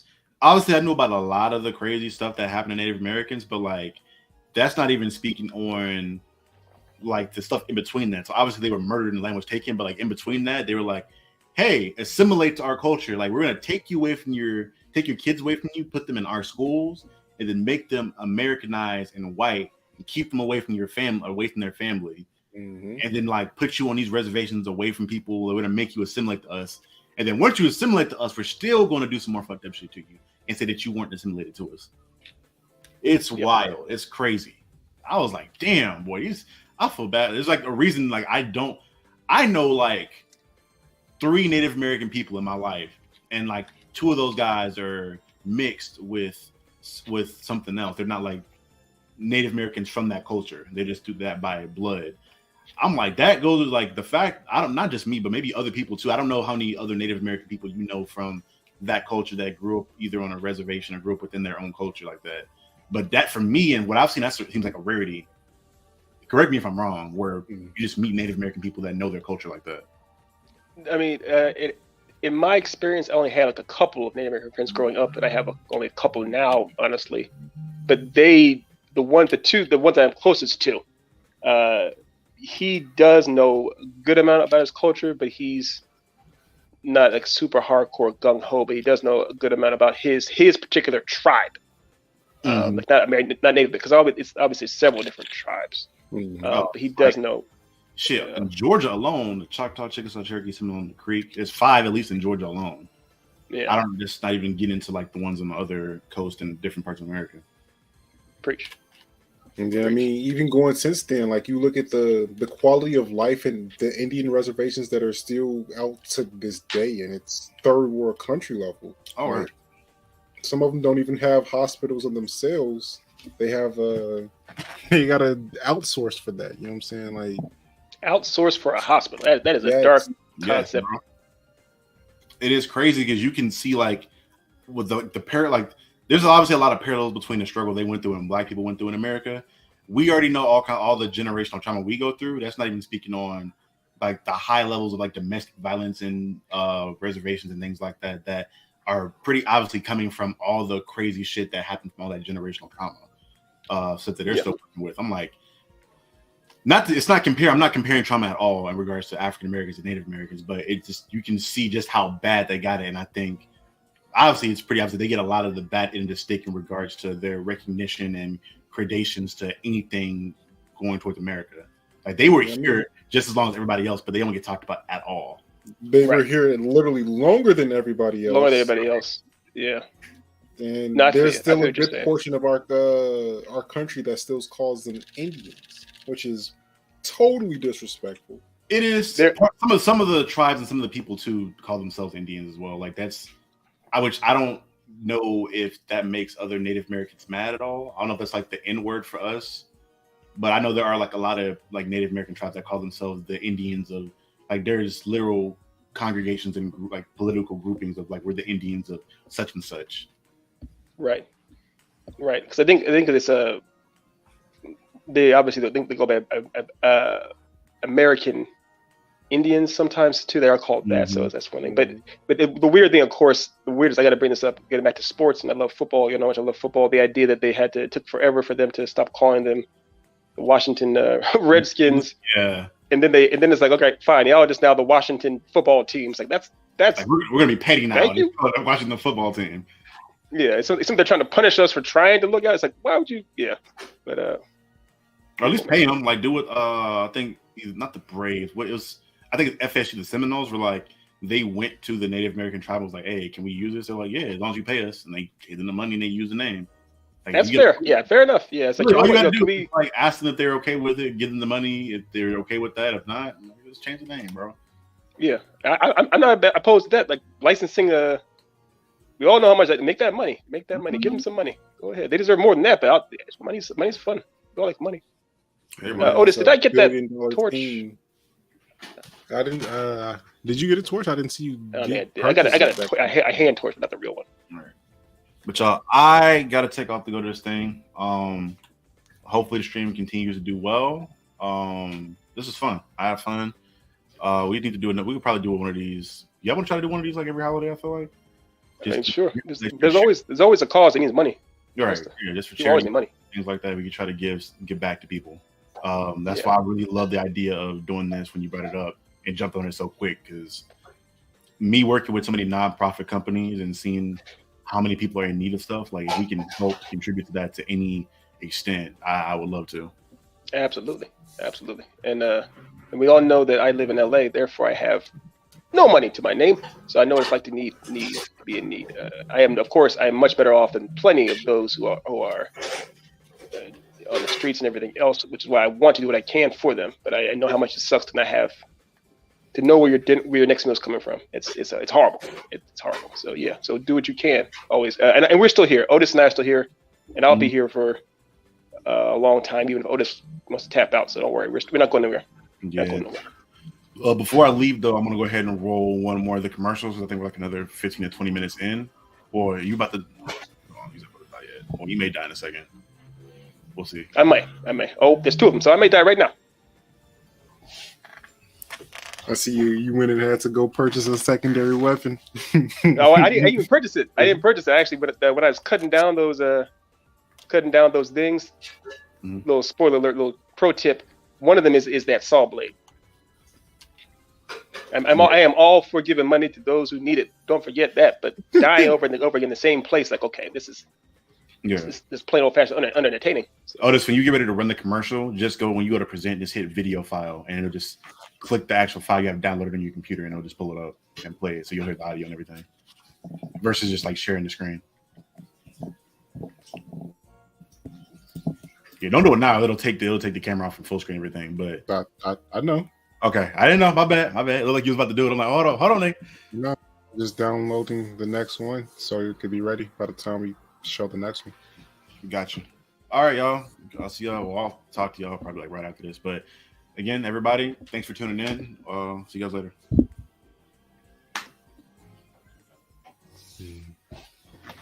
We in a commercial break right now, Otis? No, we are not. Okay. I was gonna wait until after you dealt with the two werewolves before I put anything else on screen. See how this plays out. Yeah, either I deal with or get dealt with. One or the other will happen. Make no mistake. But you're 100% right. I did change this weapon. That whip cane, that pimp cane, pimping ain't easy at all. It ain't easy. My God. I know we've talked about this before off mic, but let's go ahead and end this real quick. Please, tell the folks what your favorite kind of monster in horror movies is. I know what it is, but we can say it again, and then tell them why.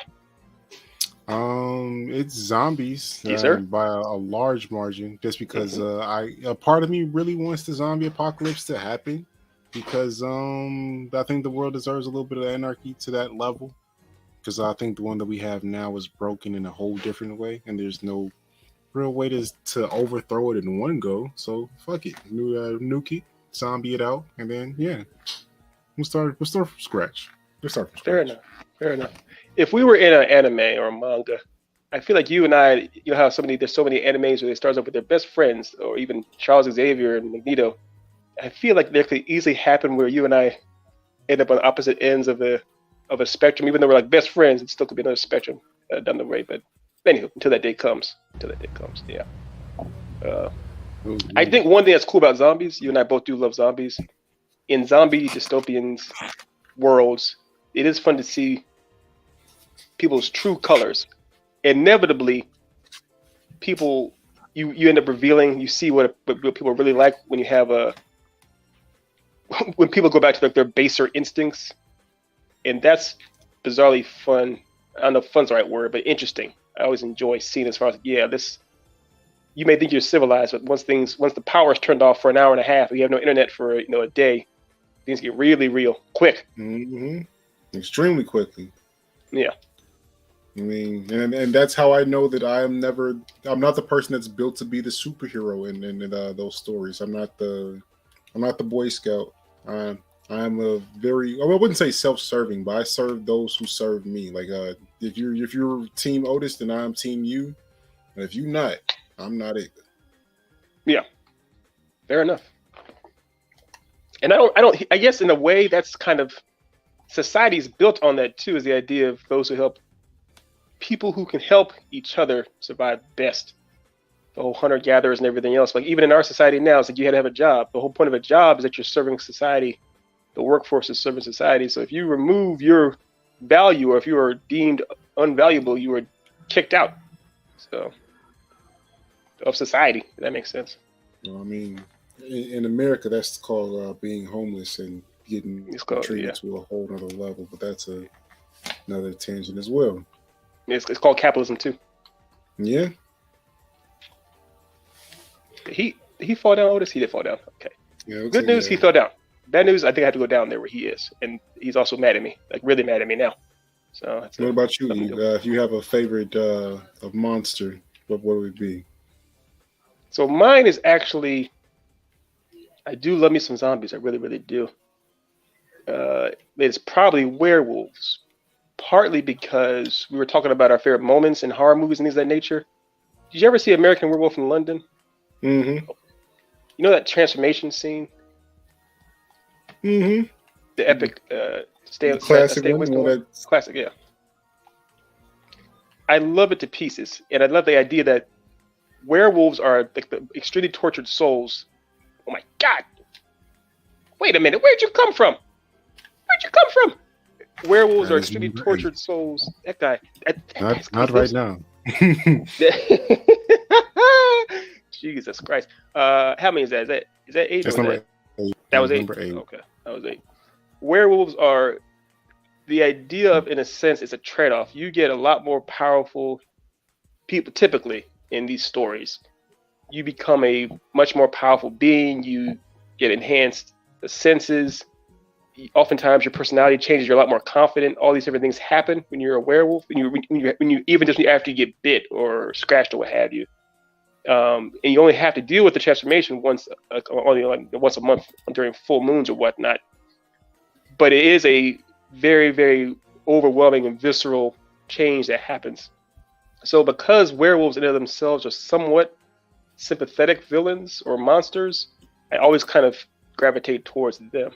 And I love the idea too of just imagining fighting a zombie is like, yeah, that's a done deal. Odds are they're going to be slow. At worst case scenario, they're a rage zombie, and even then they're still mindless. A werewolf is a beast. It is like a primal beast that can actually outsmart you, can actually use its senses against you in a way you can't think of, and it's faster and bigger than you. Fighting a werewolf, if you survive a werewolf, you can brag forever. You've done something that's hard to do. Defeating a zombie is like, yeah, that's okay. Good for you. Yeah, I mean, but also the trade-off is I like surviving things, and going up against a werewolf, your chances of survival are significantly lower. True. Very true. All right, Brody, I did die. If you want to take that commercial break, you definitely can. I won't go nowhere. Mm-hmm. And this is going to be a long one, so be prepared, you guys. I'll just stand here, burning my hand in this candle.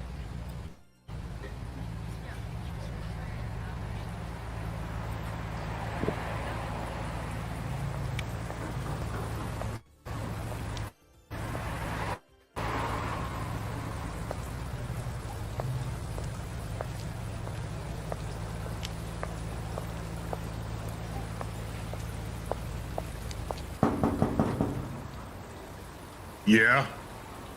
I'm here to see Doc. And I'm in a hurry.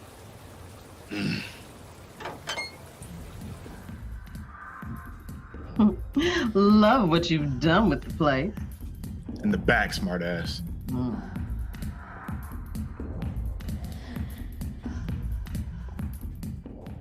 Well, as I live and breathe, if it ain't little Molly Claire taking up the family business, your daddy would be all kinds of proud. I wouldn't know, would I? Family calls me Molly, and you sure as shit ain't that, Murdoch. Whoa! First of all, Murdoch is my father, or at least I reckon so. Never met the guy. And B, how you gonna say we ain't family? Because you only call me when you need a job done. Then why you here? Because I heard you need a job done. Uh-huh. And what makes you think you qualified for this particular operation, Amalia? Do you think I would waste my time in this shithole if I wasn't, Doc? Little Molly Claire. All grown up, huh? Yeah, I got something for you. Something a bit more exotic. I'm listening.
You got it, though? Mm-hmm.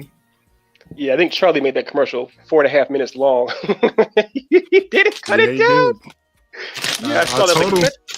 I literally told him that. It's like, yeah, the first half of that is commercial. The rest of that is not. Live TV, live stream. Yeah, sorry about that. What I was gonna say though is, Otis, that is your book, The Briarlands. You wouldn't mind telling the lovely people about it, son? Yeah, that is the first snippet of I can't even call it up and coming. That book has been out for a little while. Our book Briarlands. It's a series in a dystopian version of Earth with people with some abnormal abilities, and our main character, Miss Molly Claire, she has to find ways to navigate through this crazy world with these overpowered people, while she has none, and she has to find ways to deal with them. Right on. And it is a very fascinating world. That quick snippet there really didn't tell you or show you too much, but just know that it is the job she has to do. The job she takes on is things go from bad to unbelievably worse. But it's a very, very entertaining story. It's a story of just trying to find your way through unfortunate circumstances. It's Amalia didn't wish for the life that she got, but she's got to find a way to accomplish what she needs to accomplish with it, and that's just survival. We're gonna get introduced to a lot of other good characters along the way that kind of dictate where the story is, and that's something that we really wanted to make sure that we do, is to make sure that this is driven by the characters. Like, of course, the scenarios and plots that we build up are important, but the characters really show us the world of Briarlands and why it's a unique place as opposed to some of the other franchises that kind of have their cookie cutter tropes. Right on. What was the biggest inspiration for Briarlands in general? The biggest inspiration for Briarlands, that's something that you'd have to ask Stan, because this part of the story is almost completely from him. Chase, Molly, and Braylon did not exist in the original version of the story that we were making, but Stan just figured that it was we needed a way to segue into the larger concepts that are coming up as the story and the world progresses. But again, what we always want to show is just like how people people have to make decisions that can really change their world, and sometimes those decisions are made for you. But either way it goes, you got to find ways to survive in the world that you're in, because it's the only one you got. Until it isn't. Which can definitely happen. Nothing more fun than having your world taken from you. And not I mean literally as far as like you Native Americans, you lose your land. I mean just having your world taken from you is even in plenty of stories where what you think is your reality, what you think is your comfortable home is just gone. You have to completely adjust, So and that is something that does happen in the story. Spoiler alert,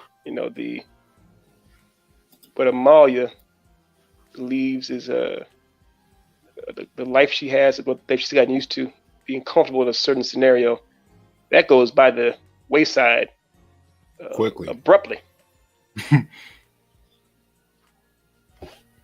Yeah, I mean, even that's a big thing within our verse too. Like even the world that people think is the world around them isn't necessarily the reality of what's going on in their world. There's so much going on behind the scenes. There's things intentionally hidden from view to make people think and believe a certain way.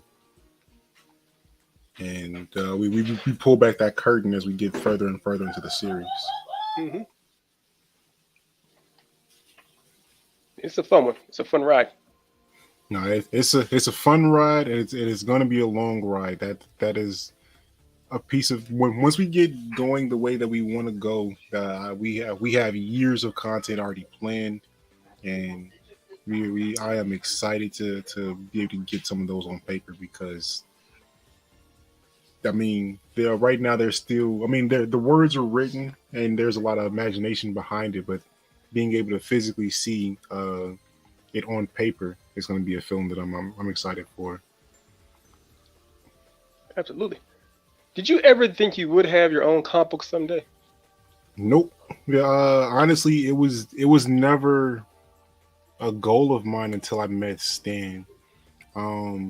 I knew I wanted to create something. I knew I wanted to have businesses that I ran, because my ego doesn't necessarily allow me to take orders from people very long. Take orders, yeah. I am really, really, really bad at taking orders from people. That is not something that I handle well. So I knew I wanted to be the person that was in control of my own destiny. But what path that would be, I definitely I had no idea. But I'm glad it became this one, because I mean, telling these stories is something I've always wanted to do. I've always done. Like, even as a kid, I had my action figure, and I had friends that had figures, and we would come together and make storylines with those toys. We would sit and do that for hours at a time, and did it for a long time. Longer than I'm willing to admit on this stream. But so the interest has always been there. It just I never saw that path created for somebody like me. So I didn't think that it was one that existed. I thought, you only read comics. You don't make them. So yeah. Right. a long answer to a simple question, but no, it's a good answer. Yeah. Good answer. Speaking of good, Otis, I just did what I wanted to do. Oh shoot! Oh my God! Why did they both come down after me? Otis, do something quickly. Not to mention the bodies that should be down there with you too already. If you're in the spot that I think you are. Yeah, I'm right. You know where I am. Mm-hmm. Yep. Yeah, they are. I'm running. There's nothing to be gained by being a hero to my heroes. It's one of those exact zombies that was in that Guillermo del Toro movie, chasing a dude Oh, down the rabbit hole. One of those guys, exactly. Yes, exactly like that. I am leaving. I am fleeing. You can call me a coward to my damn face. I do not care. I'm alive. Me and Buster Booty is alive. Buster Booty is still only on death 8. Is that right? Good. Good for you, Which, Buster Booty. if you would have taken that bet that I had before, I would have lost it, because I definitely said you wasn't going to die more than 7 times. You would have made me lose money. Of course. But I couldn't make that bet, because I could just stay in one place and die over and over again on purpose to win it. I basically did die one place over and over again, but it wasn't on purpose. I think I definitely jinxed myself by saying I played this game so many times. My favorite game. The game's like, oh, of course, we're gonna show you what your favorite is. No, it was me setting you up for failure. As soon as you told me that you hadn't done a Kane, I was like, oh, you will know my pain. Yes, and I do. Kane pain. Kane pain is real. What about you? Did you always know that you would end up writing comics, or is that something that came later? Like, how did that happen for you? To quote Chris Tucker as Smokey in Friday, hell no. I went to school, went to film school. I wanted to make movies and direct. And as I was leaving school, as I was finishing up school, I was like, yo, there is making it as a director. Like I looked at the landscape and I saw how it's like such a game of extremely long odds. And I was like, yo, this is either impossible or just unfun. What am I going to do?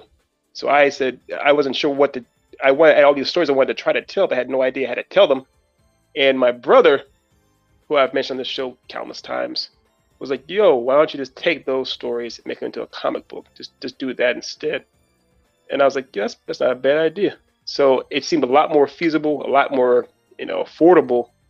And that was it. But making a comic book from scratch, not knowing where the hell to go, what the hell to do, that's not necessarily easy either. So I had to figure out what to do and had to do it. Cut to Jesus. How many years later now? I'm almost too embarrassed to mention how many years later it is. Like 12, 13 years later, we're doing this. So yeah. I do think for anybody out there, just in general, not comic books or whatnot, but for anybody out there, that's if you have something you want to do, but you're not sure that you should or don't know how to do it, doesn't matter. Try. If you know that, if you believe it's your dream that'll make you happy, that you'll find any kind of fulfillment from doing it, try. The worst thing you can do is, have a whole bunch of regrets from what you didn't try to do as opposed to what you did do.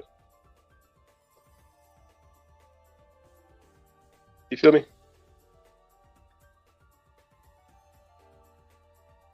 Did not realize I had muted myself. I was. Oh yeah.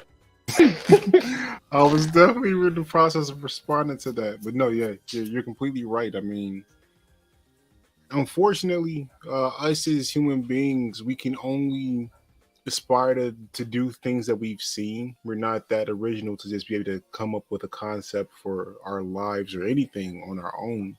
So if you don't see people being successful in the thing that you want to do, you can easily mistake that thing is impossible or it's not for you to be done. So yeah. I mean, having the gall to try to persevere into something that isn't the standard path for you, that's something I always respect. 100%. And I get it. I mean, of course, we're all going to be afraid of different things. That's baseline. But it's a lot. I can live with making a mistake or growing. I can grow from a mistake. I can't live with wondering what if. That bothers me to the nth degree,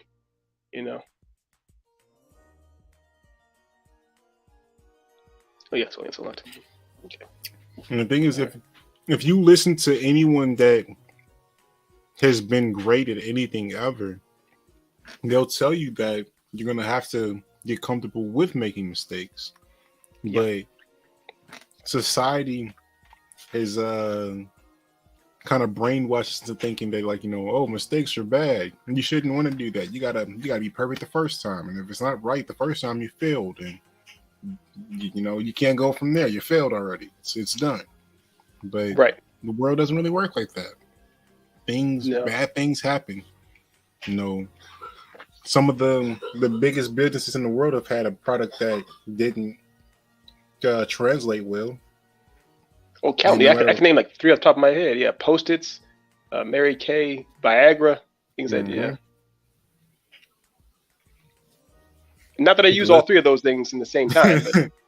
Yeah, but I mean, this goes on. I mean, if we were going to cancel businesses for every mistake that they made, there would be no businesses that exist to this day. Pretty much. I mean, pretty much. You can't forget the early Disney cartoons. Yes. You can't. So yeah, I agree. Even with Walt Disney, like he was when he auditioned to, because I forgot what studio he had tried to pitch his cartoons before, but they called him unimaginative. They did, yes. I mean, for those who don't know, obviously Snow White's the very first animated feature film too, and he didn't necessarily. He wasn't like, I'm making kids movies. He was like making movies. That's how he saw it, making entertainment essentially. And they were like, what kind of an adult's going to want to watch an animated thing for an hour or whatnot? So he was laughed out of many an office, many a studio. And then it comes full circle now where Disney is the juggernaut in entertainment. Yeah, exactly. It's almost like he said, I'm going to get revenge on all of you. Again, going full anime. He came back. He went full Lelouch V. That's like a spoiler alert, whatever. Well, I'm gonna get you sucker energy. Yes, I'm gonna get you sucker. There we go. Movie that you and I know, but of course Charlie has no idea it exists.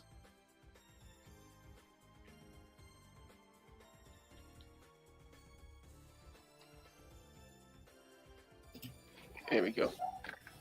So I never asked you this before. Maybe I did. Go ahead, what did you say? I was going to take you on a completely different tangent, so you go first. No, so was I. I was going to smash cut away from Disney also. Yeah, I was jumping far away. Well, possibly. It depends on what your answer is, but do you feel like there's any content that really shaped how you stories or how stories should? Is that something that you learned over time? Ooh, good question. Real good question. Gosh, I forgot you interview people all the time, don't you? That's right. Yes, and you know some of these answers already. But largely, ironically enough, Disney did influence my favorite movie as a kid. I watched it till the VHS broke. Was Dumbo, and the idea of Dumbo was, we're talking about heroes. He was thrust upon a journey that he did not want to be on at all, and he found a way to make it work. And I just seeing the idea of a young plucky hero in a very unfavorable situation with his mother, basically in slavery. I was just like, I like this a lot. I don't know why I do what I do. And but that's when I was a small pup that influenced me. But as I got older, I was definitely influenced by things like, Beverly Hills Cop or buddy cops. Essentially, the idea of two people or one person trying to fight a system and bad guys that objectively doesn't want them to win. It just always, I don't know why, it inspired me, essentially, which is why I like comic books and things of that nature too. So I always wanted to find a way to emulate that, find a way to bring that, or help other people be influenced or inspired as much as I was when I was a kid by those kinds of stories, if possible. If possible. God, I get it. Yeah, Daddy. Nice, nice. Thank you. Yeah. See, for me, honestly, the content that kind of shapes how I want to make content is constantly evolving.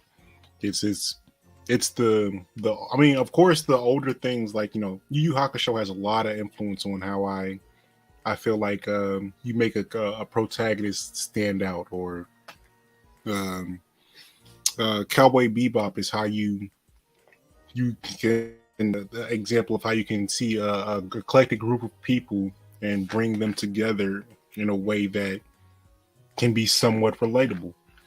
But it's a lot of the newer content that really influences me. Like Invincible has had so much influence on how I feel the tone of hero content can go now. Like that's probably the biggest influencer to Briarlands that I've had personally, between that and Castlevania. Castlevania. Just seeing like these darker stories with characters that aren't necessarily picture perfect people, have the perfect track record, but still having to deal with their world and how fucked up it is. Like stories like that have kind of revolutionized what I think you can do with quote unquote hero content. And I'm hoping to try to push the envelope with that even further to expand upon it and just make it. It's a different level of relatable. Just like, man, like I want people to say, like, man, and if I was in the same situation as Zamali or Chase or Braylon, I probably would have done the same thing. Like that's my goal, is just to create moments where people can be like, man, I felt this, or I felt a way after seeing your thing. My man, I love it. I love it. That's, I think, the most important aspect of art in general is to make you feel something and to inspire you to do something, hopefully, whatever it might be. Whether it be to, start a revolution or fix your car, go back to school, or even tell your own story, whatever it is.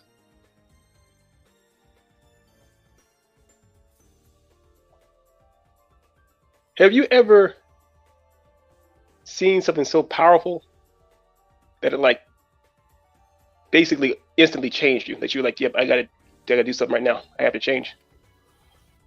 Several things. More recent times is The Woman King. Seeing that movie just kind of made me realize how much our women, Black women, need more voices, or more chance to have a voice in more spaces that they can speak in and prosper in. But throughout time, oh man, there's been so many. I mean, what is one that probably shaped me the most? That's a tough question, because I'm when it comes to me and my motivations, I am such a, I don't know what the word for it is, but I'm a type of person where my motivations have to come from me. Like someone telling me to be motivated in a thing is not going to be like the thing that makes me do a thing. Like, you can give me all the information, but if I don't make that choice to do that thing, I would not be motivated to do that thing. I think just being self-motivated is the word. Yeah. I guess. But it's I guess it's a step beyond like the usual sense of it, because like you, like someone telling me like, that a horrible thing happened doesn't make me feel a certain way right then at the time. I have to go and absorb that thing myself so I can understand how I digested it myself. I can't just be like, oh, you said that I should feel this way, so now I feel that way. Yeah. I can't be that person.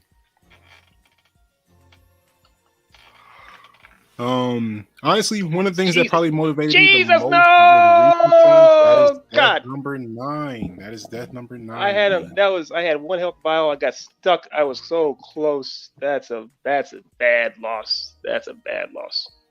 That's number 9. Unlucky number 9. And I'm out of all my fireballs. I'm out of all. But I forgot to change my clothes. That is one thing I was supposed to do. What were you saying though? Yeah. In recent times, something that has motivated me a lot was actually, it wasn't even a movie. It was Dave Chappelle's special. I think it was 8/16. When he went on his rant about George Floyd. Oh yeah, a couple of years ago. Yeah. And after seeing that, it immediately motivated me to, just gain as much information on the situation as I could, but also try to give that information to other people. It's like, you have to know the truth of this matter. You like after seeing, because before I actually saw the video of what happened to him, I had just seen the police reports and notes about it from people on Facebook, and seeing how they tried to spin that versus what actually came out several days later, and then seeing how that affected people around it. It gave me a different type of energy, that this kind of just a different sense of urgency in me to be able to, one, create platforms where we can talk about things like that safely, but two, also, just to take the time to make sure I research everything myself, because not everything that is put out into the airwaves is actually what it should be. Definitely. Well, what about you? No, that's a good point. That's a perfect example right there with Dave Chappelle. I think in general, just like comedians, that is a good example of people who will find a way to reach you in ways you didn't expect to be reached, because they oftentimes are the mouthpiece of some kind for a generation in one way or another. They're saying things that part of their job is to challenge the system. My roommate he does stand up constantly. He literally does open mics every single day, oftentimes 2 or 3, and he's on multiple shows. And he came out to LA to be a stand-up comedian. That's his dream. And just seeing the type of things he talks about, and actually going to the shows and seeing what they talk about, young comics who are not big, who are not Chris Rock and Bill Burr and all of them, what they talk about, what they think about, it is inspirational. So I give you props for that one. Good pull, real good pull. For me, what's something that actually inspired me, A Woman King was a great one at the time. There's a movie, Menace to Society. I don't know if many people have seen that one, but Menace to Society. There was Boys in the Hood, and then there's Menace to Society. Boys in the Hood kind of got all the clout. Come on, and Menace to Society was the other one. That's one of the movies on the list that, like, if you haven't seen that, your black card is in question. We've seen Menace to Society. Fair, we're not fair. just talking about the one, the spoof. No, not the don't drink your juice. Being that thing.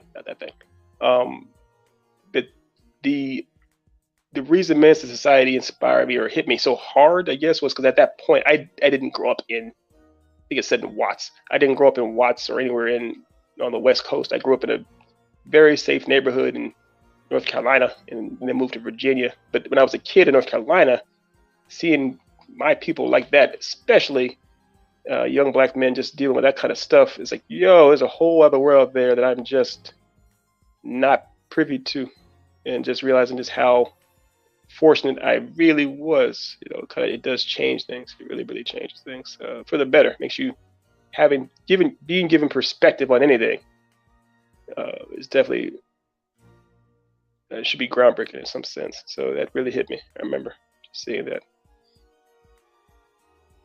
And it was one of the first movies I saw as a kid where the I guess the quote unquote main character or hero, dies, if you want to call him a hero. He's a lead character, dies. Spoiler alert for a 30-year-old movie.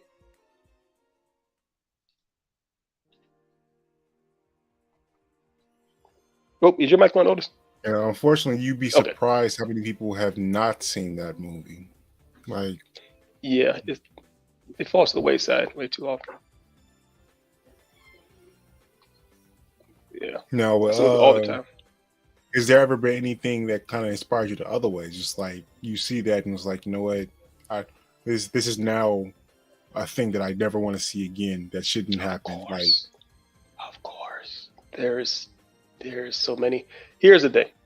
So I will do a good movie first that did that, and I will do a reprehensible movie that's kind of designed or supposed to be reprehensible next. The good movie is 12 Years a Slave. Fantastic movie. I enjoyed it thoroughly. I will never watch that movie again, partly because it is, in fact, a true story. It's pretty closely follows his diary or his journal as far as what actually happened to him during that time. Amazing movie. I will not watch it again. I almost did one time with a friend of mine, a white friend of mine, and I was like, yeah, I got it. I just say, I'm good. I'm good. That's no. And the other one is Irreversible. Have you heard of this movie, Otis? I don't think I have. What is that one, buddy?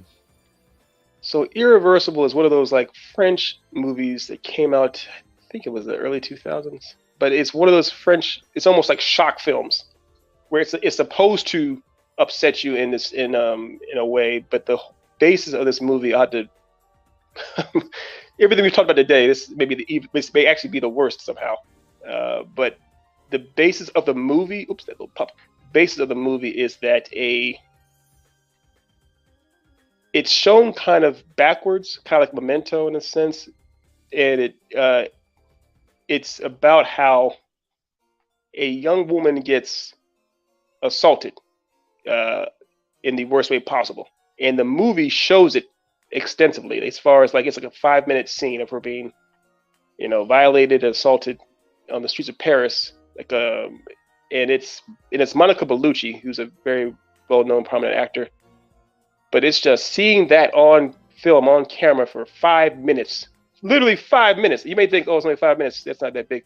5 minutes of watching that happen with no cuts. It's like one long take is overwhelming. I could never possibly come back to that. And it just like, oh my God.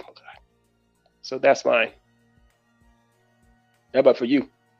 2 movies or something, or a movie, whatever, that you were like, yeah, I will never let my eyes touch my eyes again. That movie broke me in half.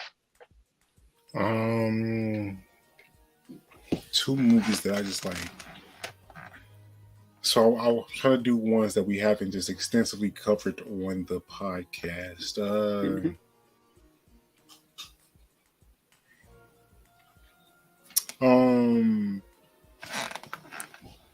Guillermo del Toro's Cabinet of Curiosities. I think this inspired me to never watch that. Like, I'm sorry, E. I am okay. So,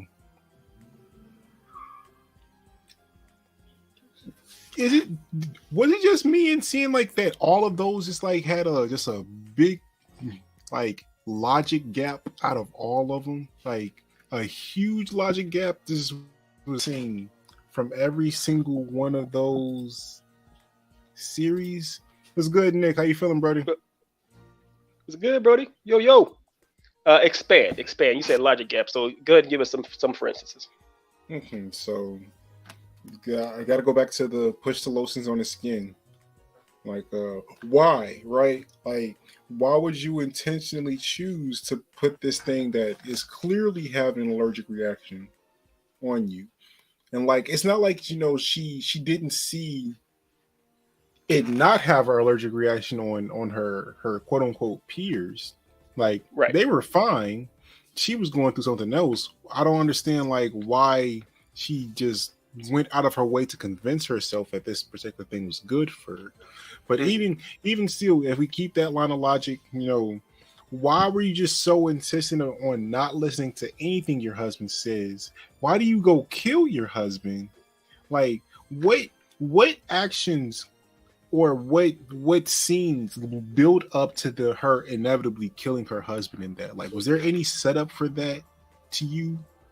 No, there was not. I think we did touch on this briefly during the podcast with your hatred for this movie, this series. I was kind of surprised at the nuance with the husband, because typically these type of stories, that person is alone. The person that wants to be prettier or whatnot, or wants something, they A, want the affection of a man or just the world in general, and B, they're alone. She had the undying, genuine, like you heard his pleas. He was very much genuinely in love with her, loved her for who she was. He was for the most part, seemed like a decent enough husband, and she couldn't have cared less. And for her to kill him, it's like it seemed usually in horror, especially in anthologies like Tales from the Crypt, there's meant to be a causality. That you do sins or you're evil, you get your comeuppance. There was no comeuppance to him. He was just chilling and got. So yeah. And like, I feel like, okay, so with that one, again, stick with that one for right now. I feel like it would have made more sense for her to want to attack her co-workers than her husband. Like, I thought that honestly was kind of where it was going to be going. I'm thinking like, oh, she's going to go back to her friends and she's going to see they were talking about her. And then that's going to be the thing that makes her snap. Because, I mean, I guess that to some degree that would make sense because she's going all of their way to impress them. Yes. Having that be the breaking point is that line of logic makes sense to me. Yes. But her deciding to make out with his lotion monster and kill her husband, like, what is the setup to any of those things happening, and what is that paying off for the audience? Like, what is it accomplishing for the audience person Maybe because I mean, I just could have just missed it. Like, it could be just some message in there that it just went over my head. But like, what is that saying, and why is it saying? Yeah, I agree. I agree. There is no. It is again. It's a poorly constructed story, and it's funny because it's a story that we've all heard or seen thousands of times, and it just was done worse somehow than anything we've ever seen. It's almost like they wanted to have a more nuanced story. I get that, but they didn't still have the basic central tenets of storytelling. They didn't have proper setups and payoffs. They didn't have, characters, or even with horror, as far as, like I said, having any kind of a causality that we usually see in horror. It just was like random events, like an ad lib. Those old Mad Libs used to have. It's like, and then this happens, and this happens. Okay, and then a lotion monster shows up for her to make out with. It's like, what? And it was weird. I was trying to figure out like the idea of, because the TV talks to her, and the TV's pretty much, I guess it's a demon or whatever it is. It may be her mind breaking down. I have no idea what's going on there, but as it talks to her, it's like, okay, I maybe this entity has his own ambitions, and I saw that as the lotion was coming together. So, maybe this would be the devil or whatnot taking form. It was Dan Stevens on the TV, the dude who was in Legion. Mm-hmm. Maybe he'll arise, but none of that stuff happens. So exactly, I'm just like, okay, so it's not this presence that she's summoning up. She like literally none of the plot points lined up to amass anything, right? Like, I don't feel like there was any lessons learned. I don't feel like there were any relevant points where you can just like draw from. It's just like, oh, I can learn from this. Like, it just felt like random pieces of well-filmed script that just ended with her getting what she wanted in the end. So like, what is the lesson? Yeah, there's definitely no lesson then. Definitely no lesson. Less. Yeah, I guess the lesson is, if you see a lotion monster in your basement, you should do some nasty stuff to it. I guess that's what. Fair enough. I mean, again, we are here at the Then and Now podcast are very sex positive. We do not believe in kink shame. You do you, but that lotion monster is it's, oh my god, yeah. If you hooking up with that, because also part of it was too. What do you think the lotion monster represented?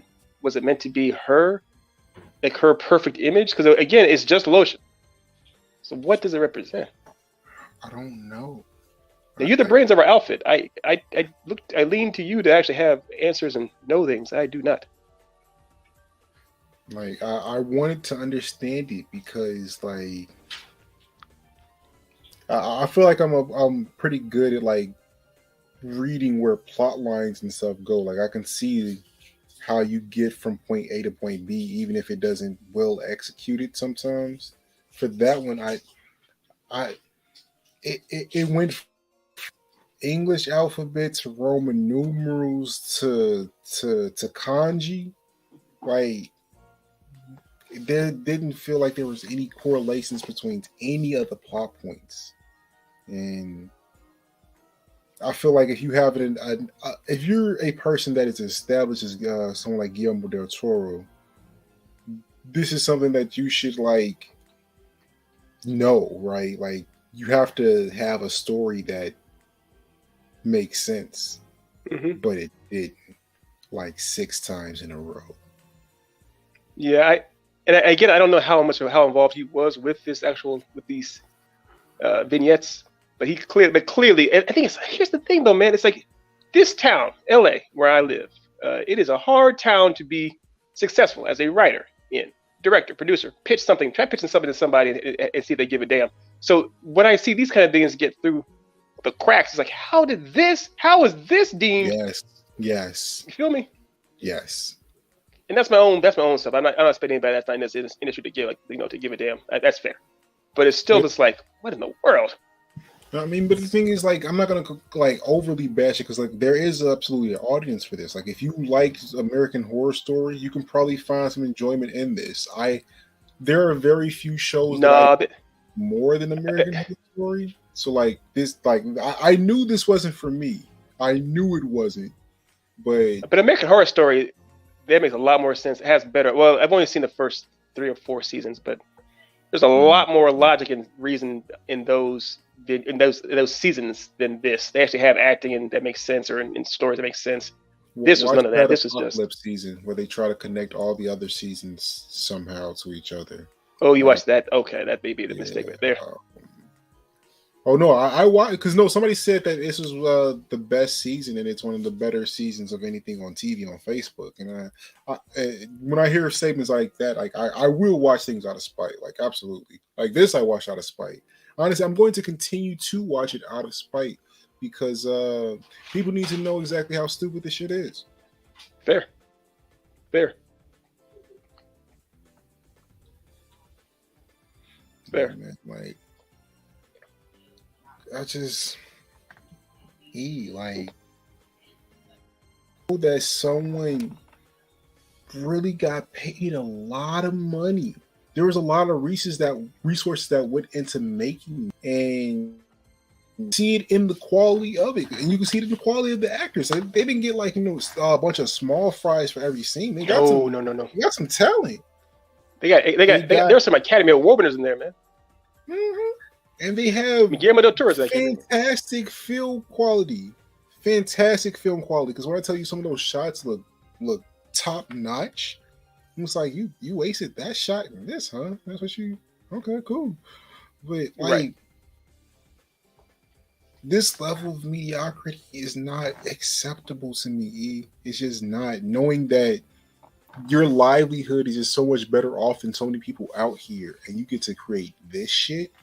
Like, but you think that's part of it? Do you think that success kind of changes things? Like, people who are successful, they kind of lose touch of what's actually quality.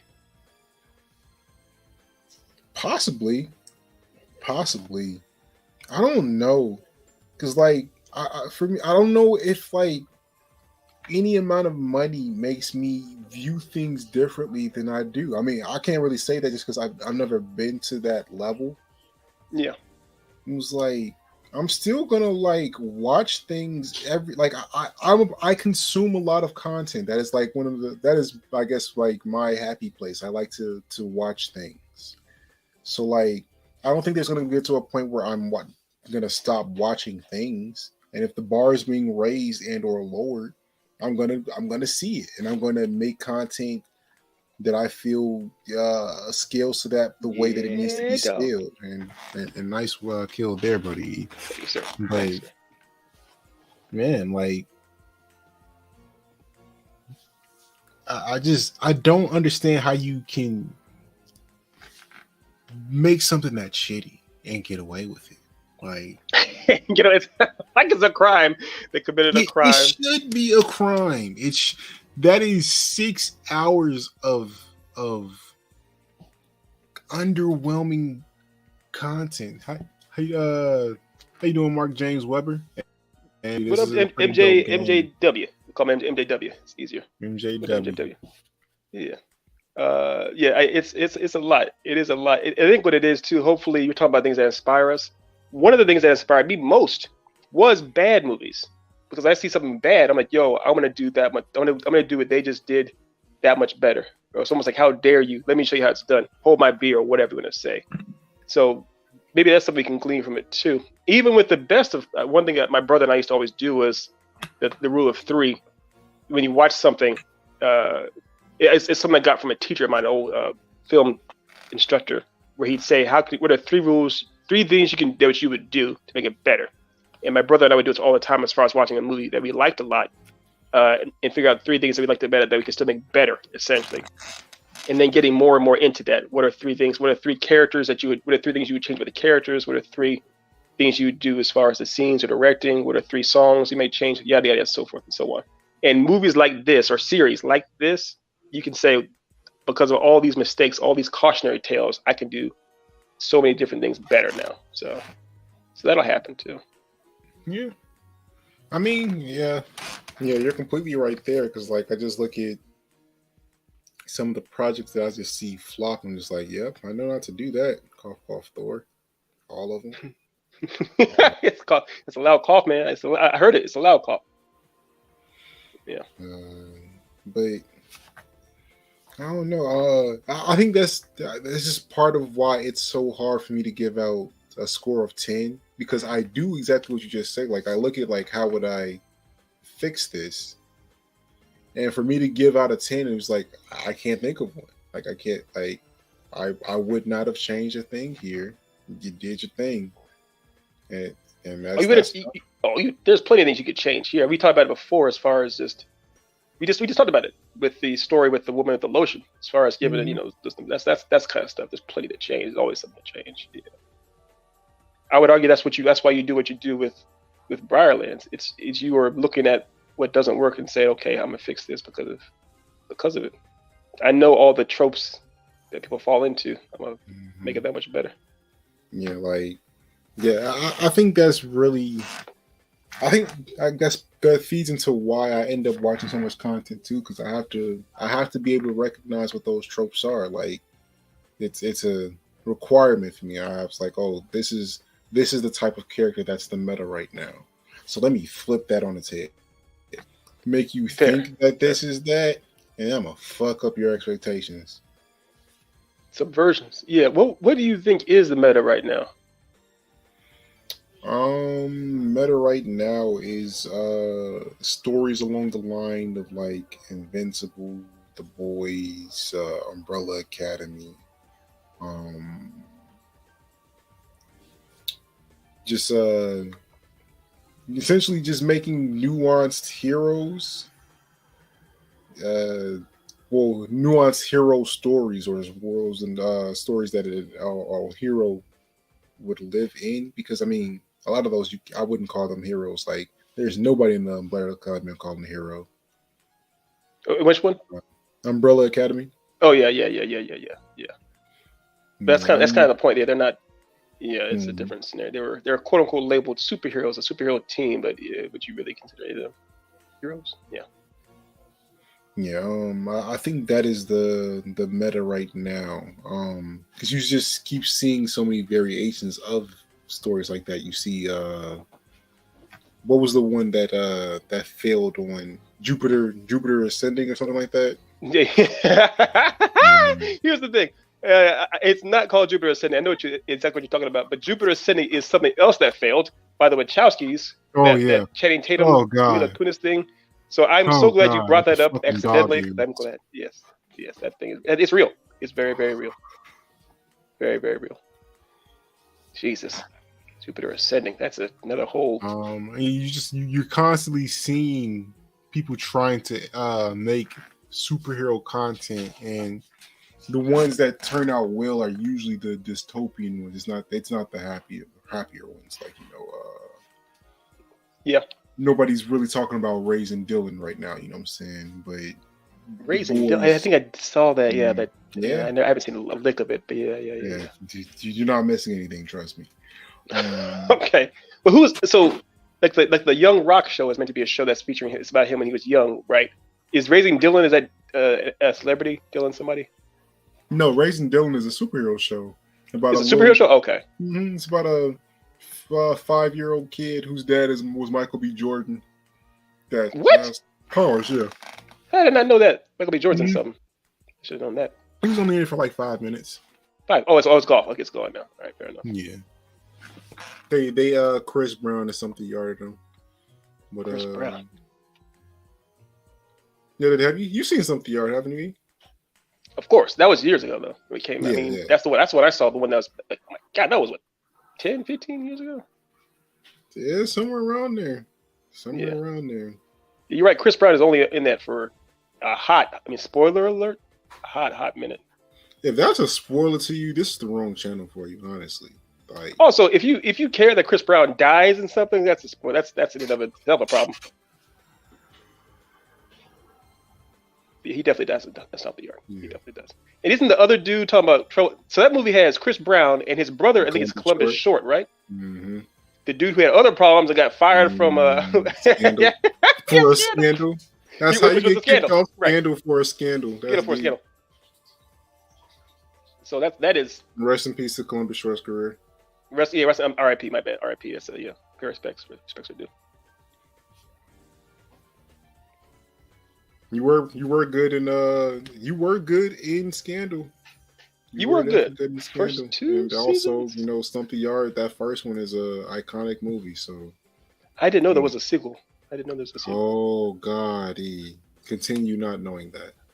Okay. Live your life not knowing that exists. Take more blue pills. You're saying done. Blue pills are mine. I will take them forever. Oh my gosh, no, just no.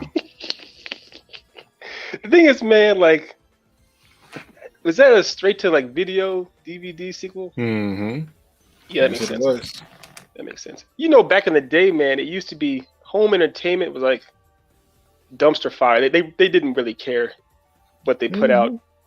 And I don't know when or how Netflix said, yo, what if we actually try making it so the original content that comes out for home is meant to be good? Because now I would argue the best entertainment is the stuff that comes out for home. Streaming. Streaming, like HBO, Amazon, Netflix, that kind of stuff. Like, without question. Mm-hmm. I mean, Black Adam was fun in the theater with the boys and everything, but it's not as good as Allison versus Rhaenyra. No. I mean, that's HBO. HBO has just always been at a level of their own. They kind of set a tone for home entertainment that nobody has consistently been at, in my opinion. Would you say they're the top? Ooh. Yeah, probably. I can't think of any platform that has had just that consistent success. Like, I mean, we're not talking about small titles that have come to HBO. We're talking about, Martin. We're talking about Sopranos, The Wire, Game of Thrones. You say Martin? Mm-hmm. With the comedy, Martin? Yeah, Martin had ended up going over to HBO for a while. It did? Mm-hmm. I didn't know that. Mm-hmm. But they just have a way of getting a hold of titles. Like, if they are owned by Warner Brothers, they have to be owned by just like a completely different branch, man. Because like, it's like night and day the content that HBO puts out versus what their counterparts at everything else does. Because fair. I mean, the first season of Euphoria, second season's kind of wonky, but first season. I mean, second season's still pretty good though. It's pretty good, but it's like, what the fuck's going on? Like, you can tell that some things are off. Mm-hmm. But like, what happened to Kat? And why is old girl's girlfriend so bizarrely weird and missing and kind of annoying? And why is so there are a lot of things like, okay, what's going on here, guys? But that first season, I still hold that's fantastic TV. But I think the best episode of the series happened in that second season with that Rue escape. Yeah, the weird Alice in Wonderland chase comedy. Yeah, I agree. Would you say that Zendaya is kind of like the best actor up, kind of like of her generation? Yeah. You know what I'm saying? Crazy talented, but I didn't think of that. Okay.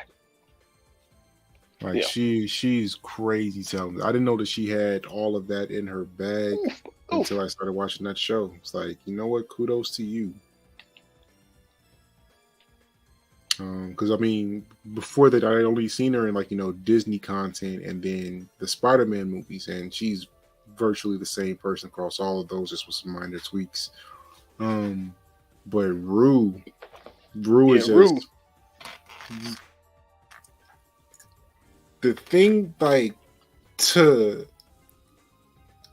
be that character and make it is immensely impressive. Like,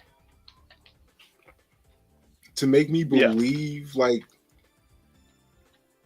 the levels of emotion that she builds when she says and does certain things. Like, you see like when she said, like, in that second season when she's going in on, I can't remember his name, but her their mentor life coach. Yeah, her mentor. Like, you saw the pain in her after she said it. Like, right. as she was saying it, you know what I'm saying? Like I know I'm an asshole here. Mm-hmm. Like, to both sell saying those things with conviction and then show that remorse and then still be able to like, because on that episode, like, Rue was on a fucking rampage. She destroyed her sister, her mom. She destroyed him. Like, she was just verbally slaying everyone. Like, to do that and make it feel real, that's a talent. That is a genuine talent. Not a lot of people do that. No. Otis, I think that's number 10 too. Yep, that is number 10. You're talking about killing it. Rue killed it, and that dude killed me. How old is Zendaya? 25, 24? 25, 24. Could you imagine? A spoiler alert, Otis is older than 25, 24. Could you imagine being that at that age, being that, like, doing what she's doing, like, just like, and she already has an Emmy, and she said her career is like bananas. She has more of a career than most people will ever have in their life, you know, actor or not. It's like, could you imagine that? Man, kudos to her. She earned it, and she made it to that level, and she's performing consistently. That is not something a lot of people can do. That I can say that they've done. Absolutely, yeah. Would you say that scene though with her, or that, I guess, that episode where she's tearing into her mom, sister, best friend / lover, all just doing all that? Would you say that's like one of the best performances you've seen? Yes, absolutely. Especially in recent history.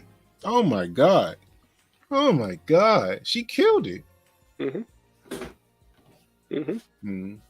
it's up there for me too. I'm trying to think like that I can trace right now to a TV show.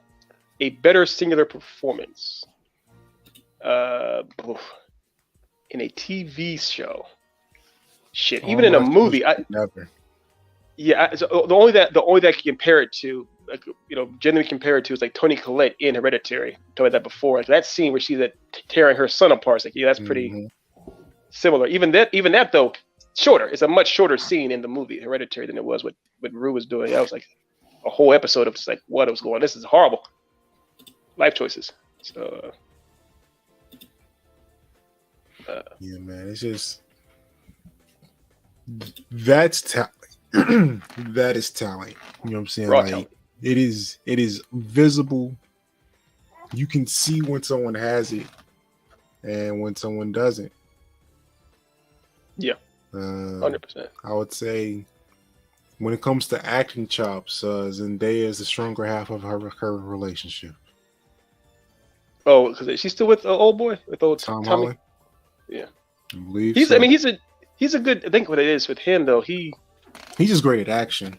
Like, he's great at acting, but he a lot of the stuff he keeps getting isn't the best of children to work with. I know when he was a kid, he was in that movie like The Mission and other things that try to push his dramatic chops more. And he's had a couple like weird things, like was it Cherry Bomb or whatnot, like weird Netflix movies, but they're not quite really pushing him. Like Zendaya had a chance to go ahead and say like, "Yo, Russo's, let me get a franchise deal with y'all real quick," because the best I've ever seen him is in Infinity War. Like that was in Civil War. That's by far. That's not even dramatic though. Yeah, it was his best work, but it wasn't even dramatic at all. Right. I mean, so you want to actually keep him from the dramatic stuff? I don't necessarily need to see him outside of drama. I just need to see him have a role and kill it. Like, whatever it is. If you're the funny guy, be the funny guy. If you're, the jock, be the jock. Like, whatever it is, be that and do it well. That's my only requirement. And that's one thing I will say. Like, Dwayne Johnson does him well. Like, whatever you see him in, he is him, and he is accomplishing what he accomplishes It's just that now he's doing that now. There was a rough. You saw some of the things he was in though. Where he was trying quite a few different things. Remember Tooth Fairy? Yeah, Tooth Fairy. What was the one where he was a football player? And the Game Plan. The Game Plan. We don't even have to talk about Scorpion King. No, let's not do that ever. Even Hercules is like, that's weird. But he's at least it's a bad movie, horrible movie. At least it's in his lane, so to speak. But like, all right, like him in Fast and Furious, I would never call that like a well-written movie. But him doing him was great it was great television. You know what I'm saying? It was a great watch. Yes. But that was. I still think the fifth movie is enough. It's obviously not, the Sopranos or Breaking Bad season 5, but it is entertaining. It is entertaining to watch that, and him with that good old goatee, man, in those extremely tight Under Armour shirts. I think this is The Rock. And I love seeing The Rock when he's a bad guy, essentially, or the antagonist. Mm-hmm. Seeing that kind of energy from The Rock, like, yeah, that's what I want to see. A mountain of a man that just will break you in half. I love it. So did he sell that to you in Black Adam? I need to know you. I knew that question was coming. I knew it was coming, and I wanted it to come. If it didn't come, I'd be upset with you.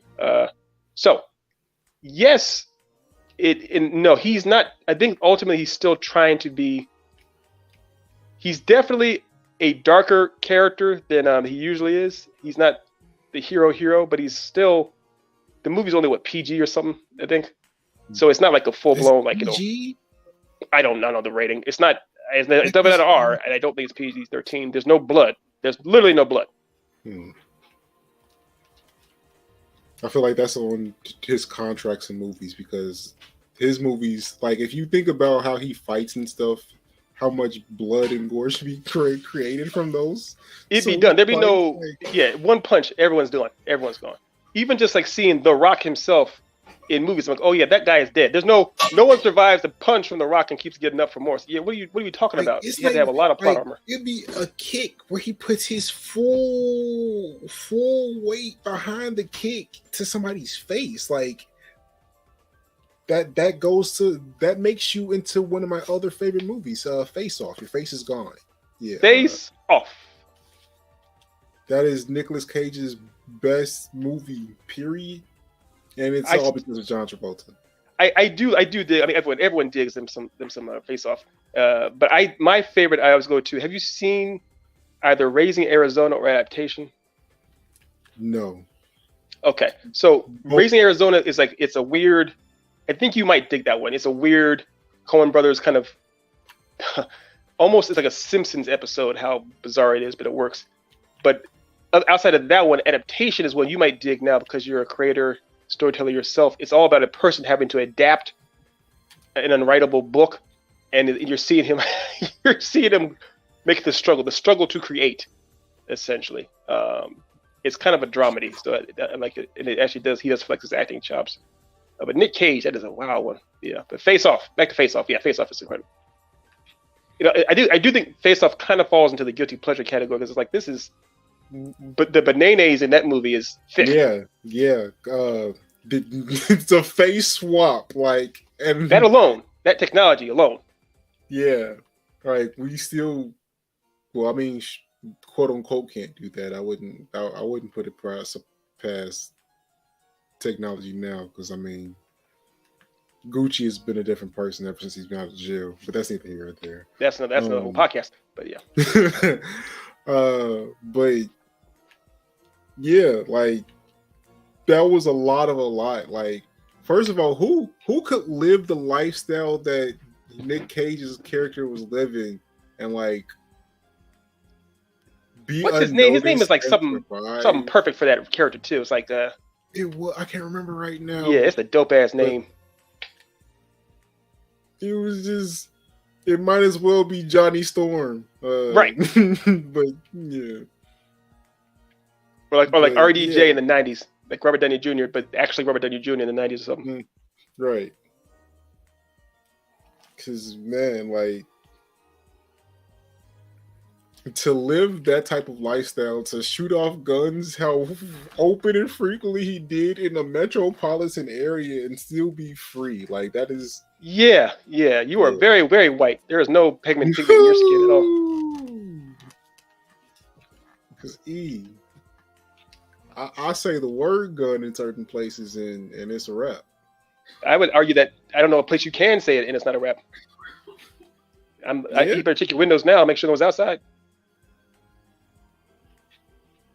All right. Oh, here we go. This is the championship round. Not championship round, but that was the wrong time to use it. There we go. There we go. Music box too soon. So, how many plays do you get out of that music box? I think just one, and that was it. Jesus, this guy said, "Did you just play that music box of one that I don't like?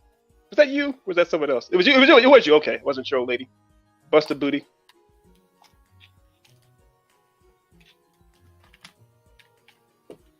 Here we go. Hang on. Oh, shoot. Not that. Do you have a favorite or least favorite boss in this game? Yeah. I guess in a way it's almost the same. Well, no, I would say it's almost the same thing, but it's not the same person.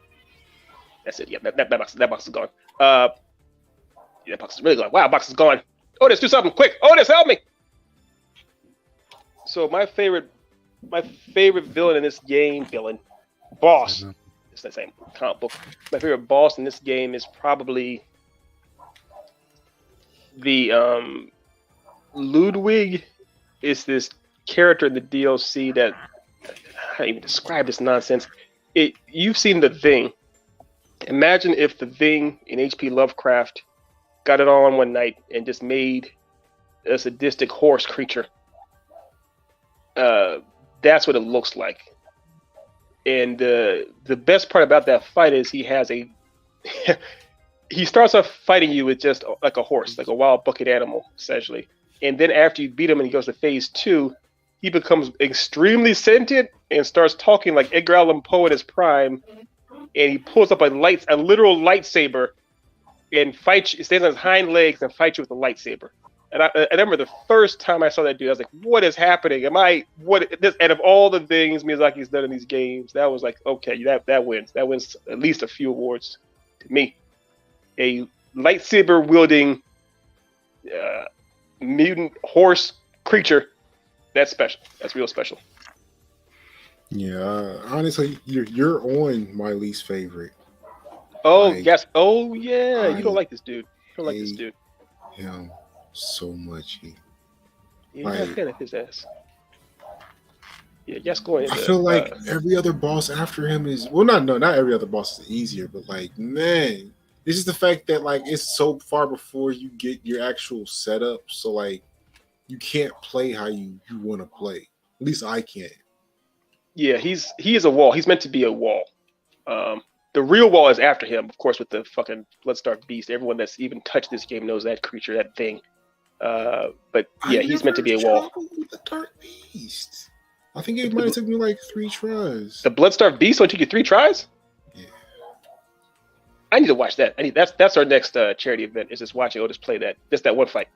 I gotta get back up there to play it. True. But yeah, that thing, the Bloodstar, I can't remember how many tries that took me the first time around. This game, this game is a weird. So the reason I played this game so much, it became my favorite game, was during the pandemic. It was escapism, but at the same time, it felt pertinent enough to what I was dealing with in my own reality. So I felt I was able to fight back against a world that was just miserable, if that makes any sense. Yeah, it absolutely does. Because honestly, that's part of what I look for in content that I enjoy most. Is like, you know, just seeing a world that's really dark and seeing someone kind of fight against that world. So I feel like that's So what did you say last part? I couldn't quite hear you. I said just seeing someone fight back against a dark world is just something I enjoy, because I feel like that's reality. True. That's AKA zombie stories. Mm-hmm. Before I go in here and fight the old boy again, you want to try running another commercial? I think we still have the one commercial we haven't run yet. Hopefully, it's not 5 minutes long. That's all the ones that he put into the folder. I ran because he not put the Ipswich one in there. I thought he ran it. I'll put that one in there if he didn't. Let's see. How long does it look? I will tell you in 1 second.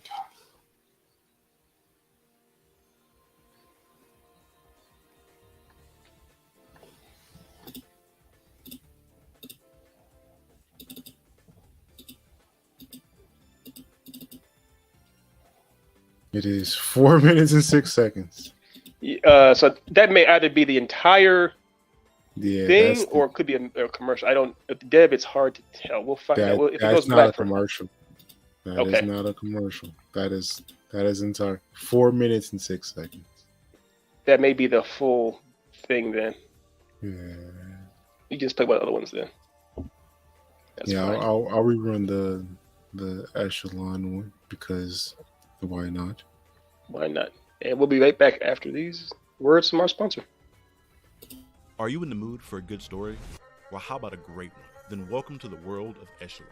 We've got everything from buddy cops fighting hordes of zombies to steampunk mad scientists changing history, and even a domesticated angel having a really bad day. And dropping on Halloween, we'll have 2 brand new exclusive series to the site. You don't want to miss these. Speaking of deals you can't miss, we have a special for the holidays on all of our merch. From Halloween through November, enter the promo code SANTA and save 20% on your purchase. So stop by echelongnnovels.com, the new gold standard in storytelling.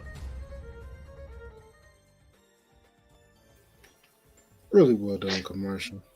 Very well done commercial. I love it to pieces. Okay. So I noticed my count. I'm at 11 now. 11 deaths. Gee, nice and fun. All right. I'm gonna in honor of you, Otis East, I'm gonna slay this dude. I'm gonna slay down this werewolf Gascoigne bastard.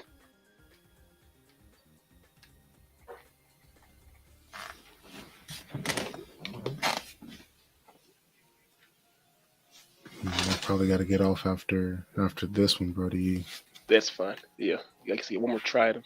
One more good try. One more again. Come on.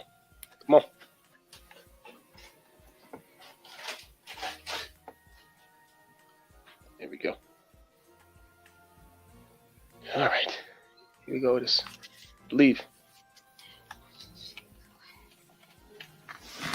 But now we do know something. What's up? I was gonna say we know that music box only works once, and that's it. Yeah. It's a very, very important lesson.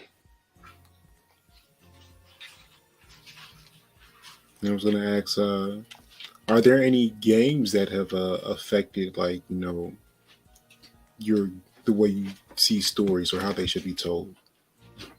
Good point. Yes, you know one of them already, but I think you're asking for the audience. Obviously, Resident Evil 4 was a really big one, largely because that's seeing. I just love the story with that game. The idea of a for those who don't know, RE4 picks up with our boy Leon Kennedy in his second game, and he is someone that the story unfolds very organically as far as what we're doing. All right. Unlock. No. Talking. Okay. Oh, we go.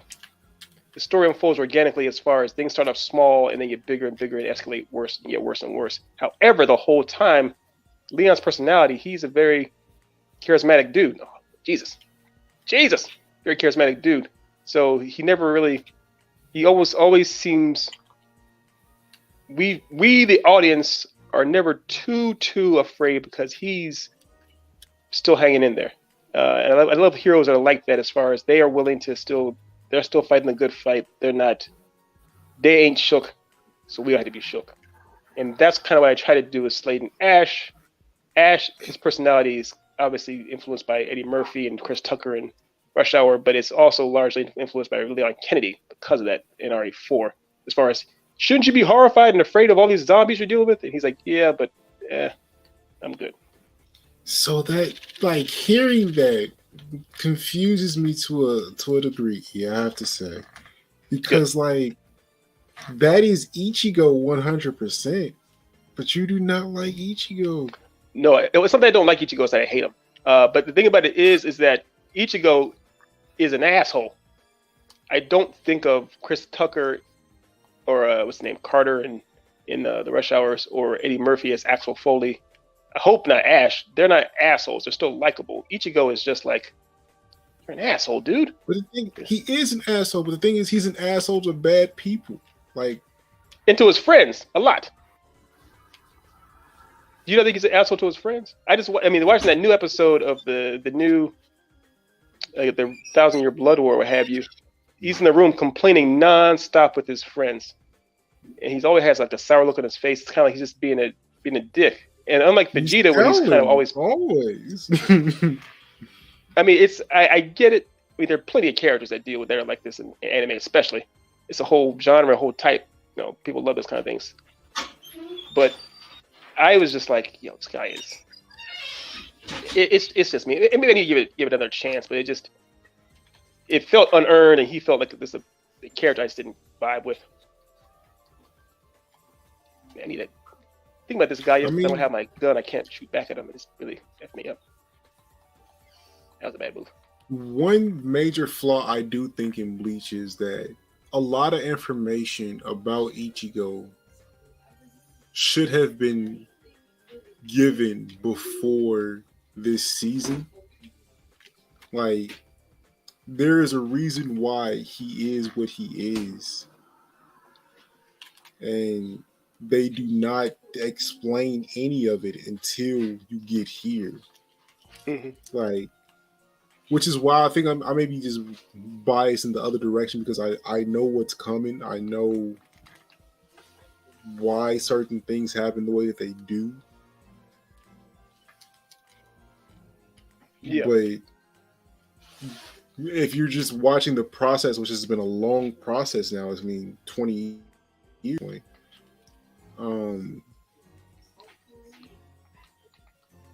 Yeah, like they literally don't explain it. It's just like it's information that should be there that isn't, and it's the premise of what the whole story is. But you don't answer the question until the end. I don't like when stories do that. So I definitely. But at the same time, in certain ones it works. For like for Demon Slayer, it works really well.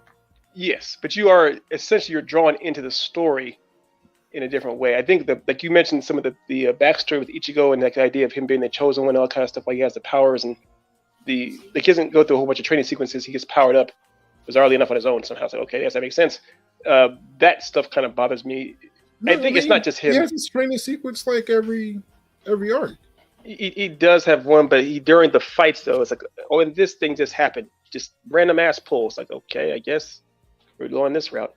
And that's definitely death number 12. So what we're gonna do, because we're probably gonna take a massive break here. We may come back later on tonight. That's about almost 3 hours on the stream. And we tried old Father Gascoigne himself. I have no resources left. We'll just make the donation officially $10 per death. Does that work, Otis? Yeah, that sounds good to me. All right, so it'll be $10 per death. Also, fun fact: the minimum amount I was going to donate, or we were going to donate, was going to be 100 regardless, anyways. And we may have some people that are actually going to help us out as far as matching our donation too, whatever it was. So our official donation will be $120 from Echelon, and we'll probably donate some more. We'll probably do another stream for the holiday too. Anyone and everyone watching this, thank you so much for your time. If anyone, of course, donated to this during our little event, thank you so much. And if anyone watches it later on, donates, even better. Please give the World Central Kitchen a shout out. Let them know you're there. It doesn't have to be a lot, just anything, of course, helps. We thank you so much. They thank you so much. Hopefully this was fun for y'all. We want to do more of these things. We want to have more interaction with y'all. So hit us up anytime. You got any church announcements yourself, Otis? Be sure to tune into Bay Chan After Dark on Tuesday nights at 8 o'clock now. It is officially at 8 o'clock. Make sure you check out Thin and Out Gaming next Friday at 9 p.m. Yeah, 9:30 p.m. I'm sorry. Next Friday at 9:30 p.m. Be sure to tune in to Tap In No Capping, which starts right after that at 11 p.m. Eastern. Always check along with following the Thin and Out podcast. Check out the Blur the Poop Entertainment YouTube channel. That's where we have pretty much all of our content. Another show I didn't mention yet was the Pin Down that usually drops on Wednesdays around like noon. So check out the Echelon G Novels website where you can find all of our work there. Is that in the? It should be in. I think it's in the banners. There's one if you go up to the top, unless Charlie erased it there. No. Word. Yeah. And be sure to check out My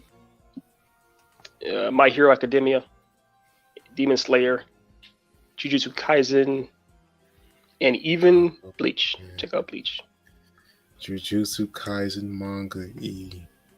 Oh my god, E. Oh my god.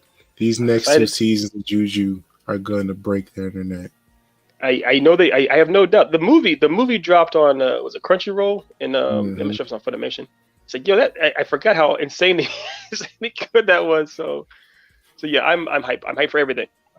But yeah, so definitely, as you said before, the message of this whole podcast, of course, is support those who need support.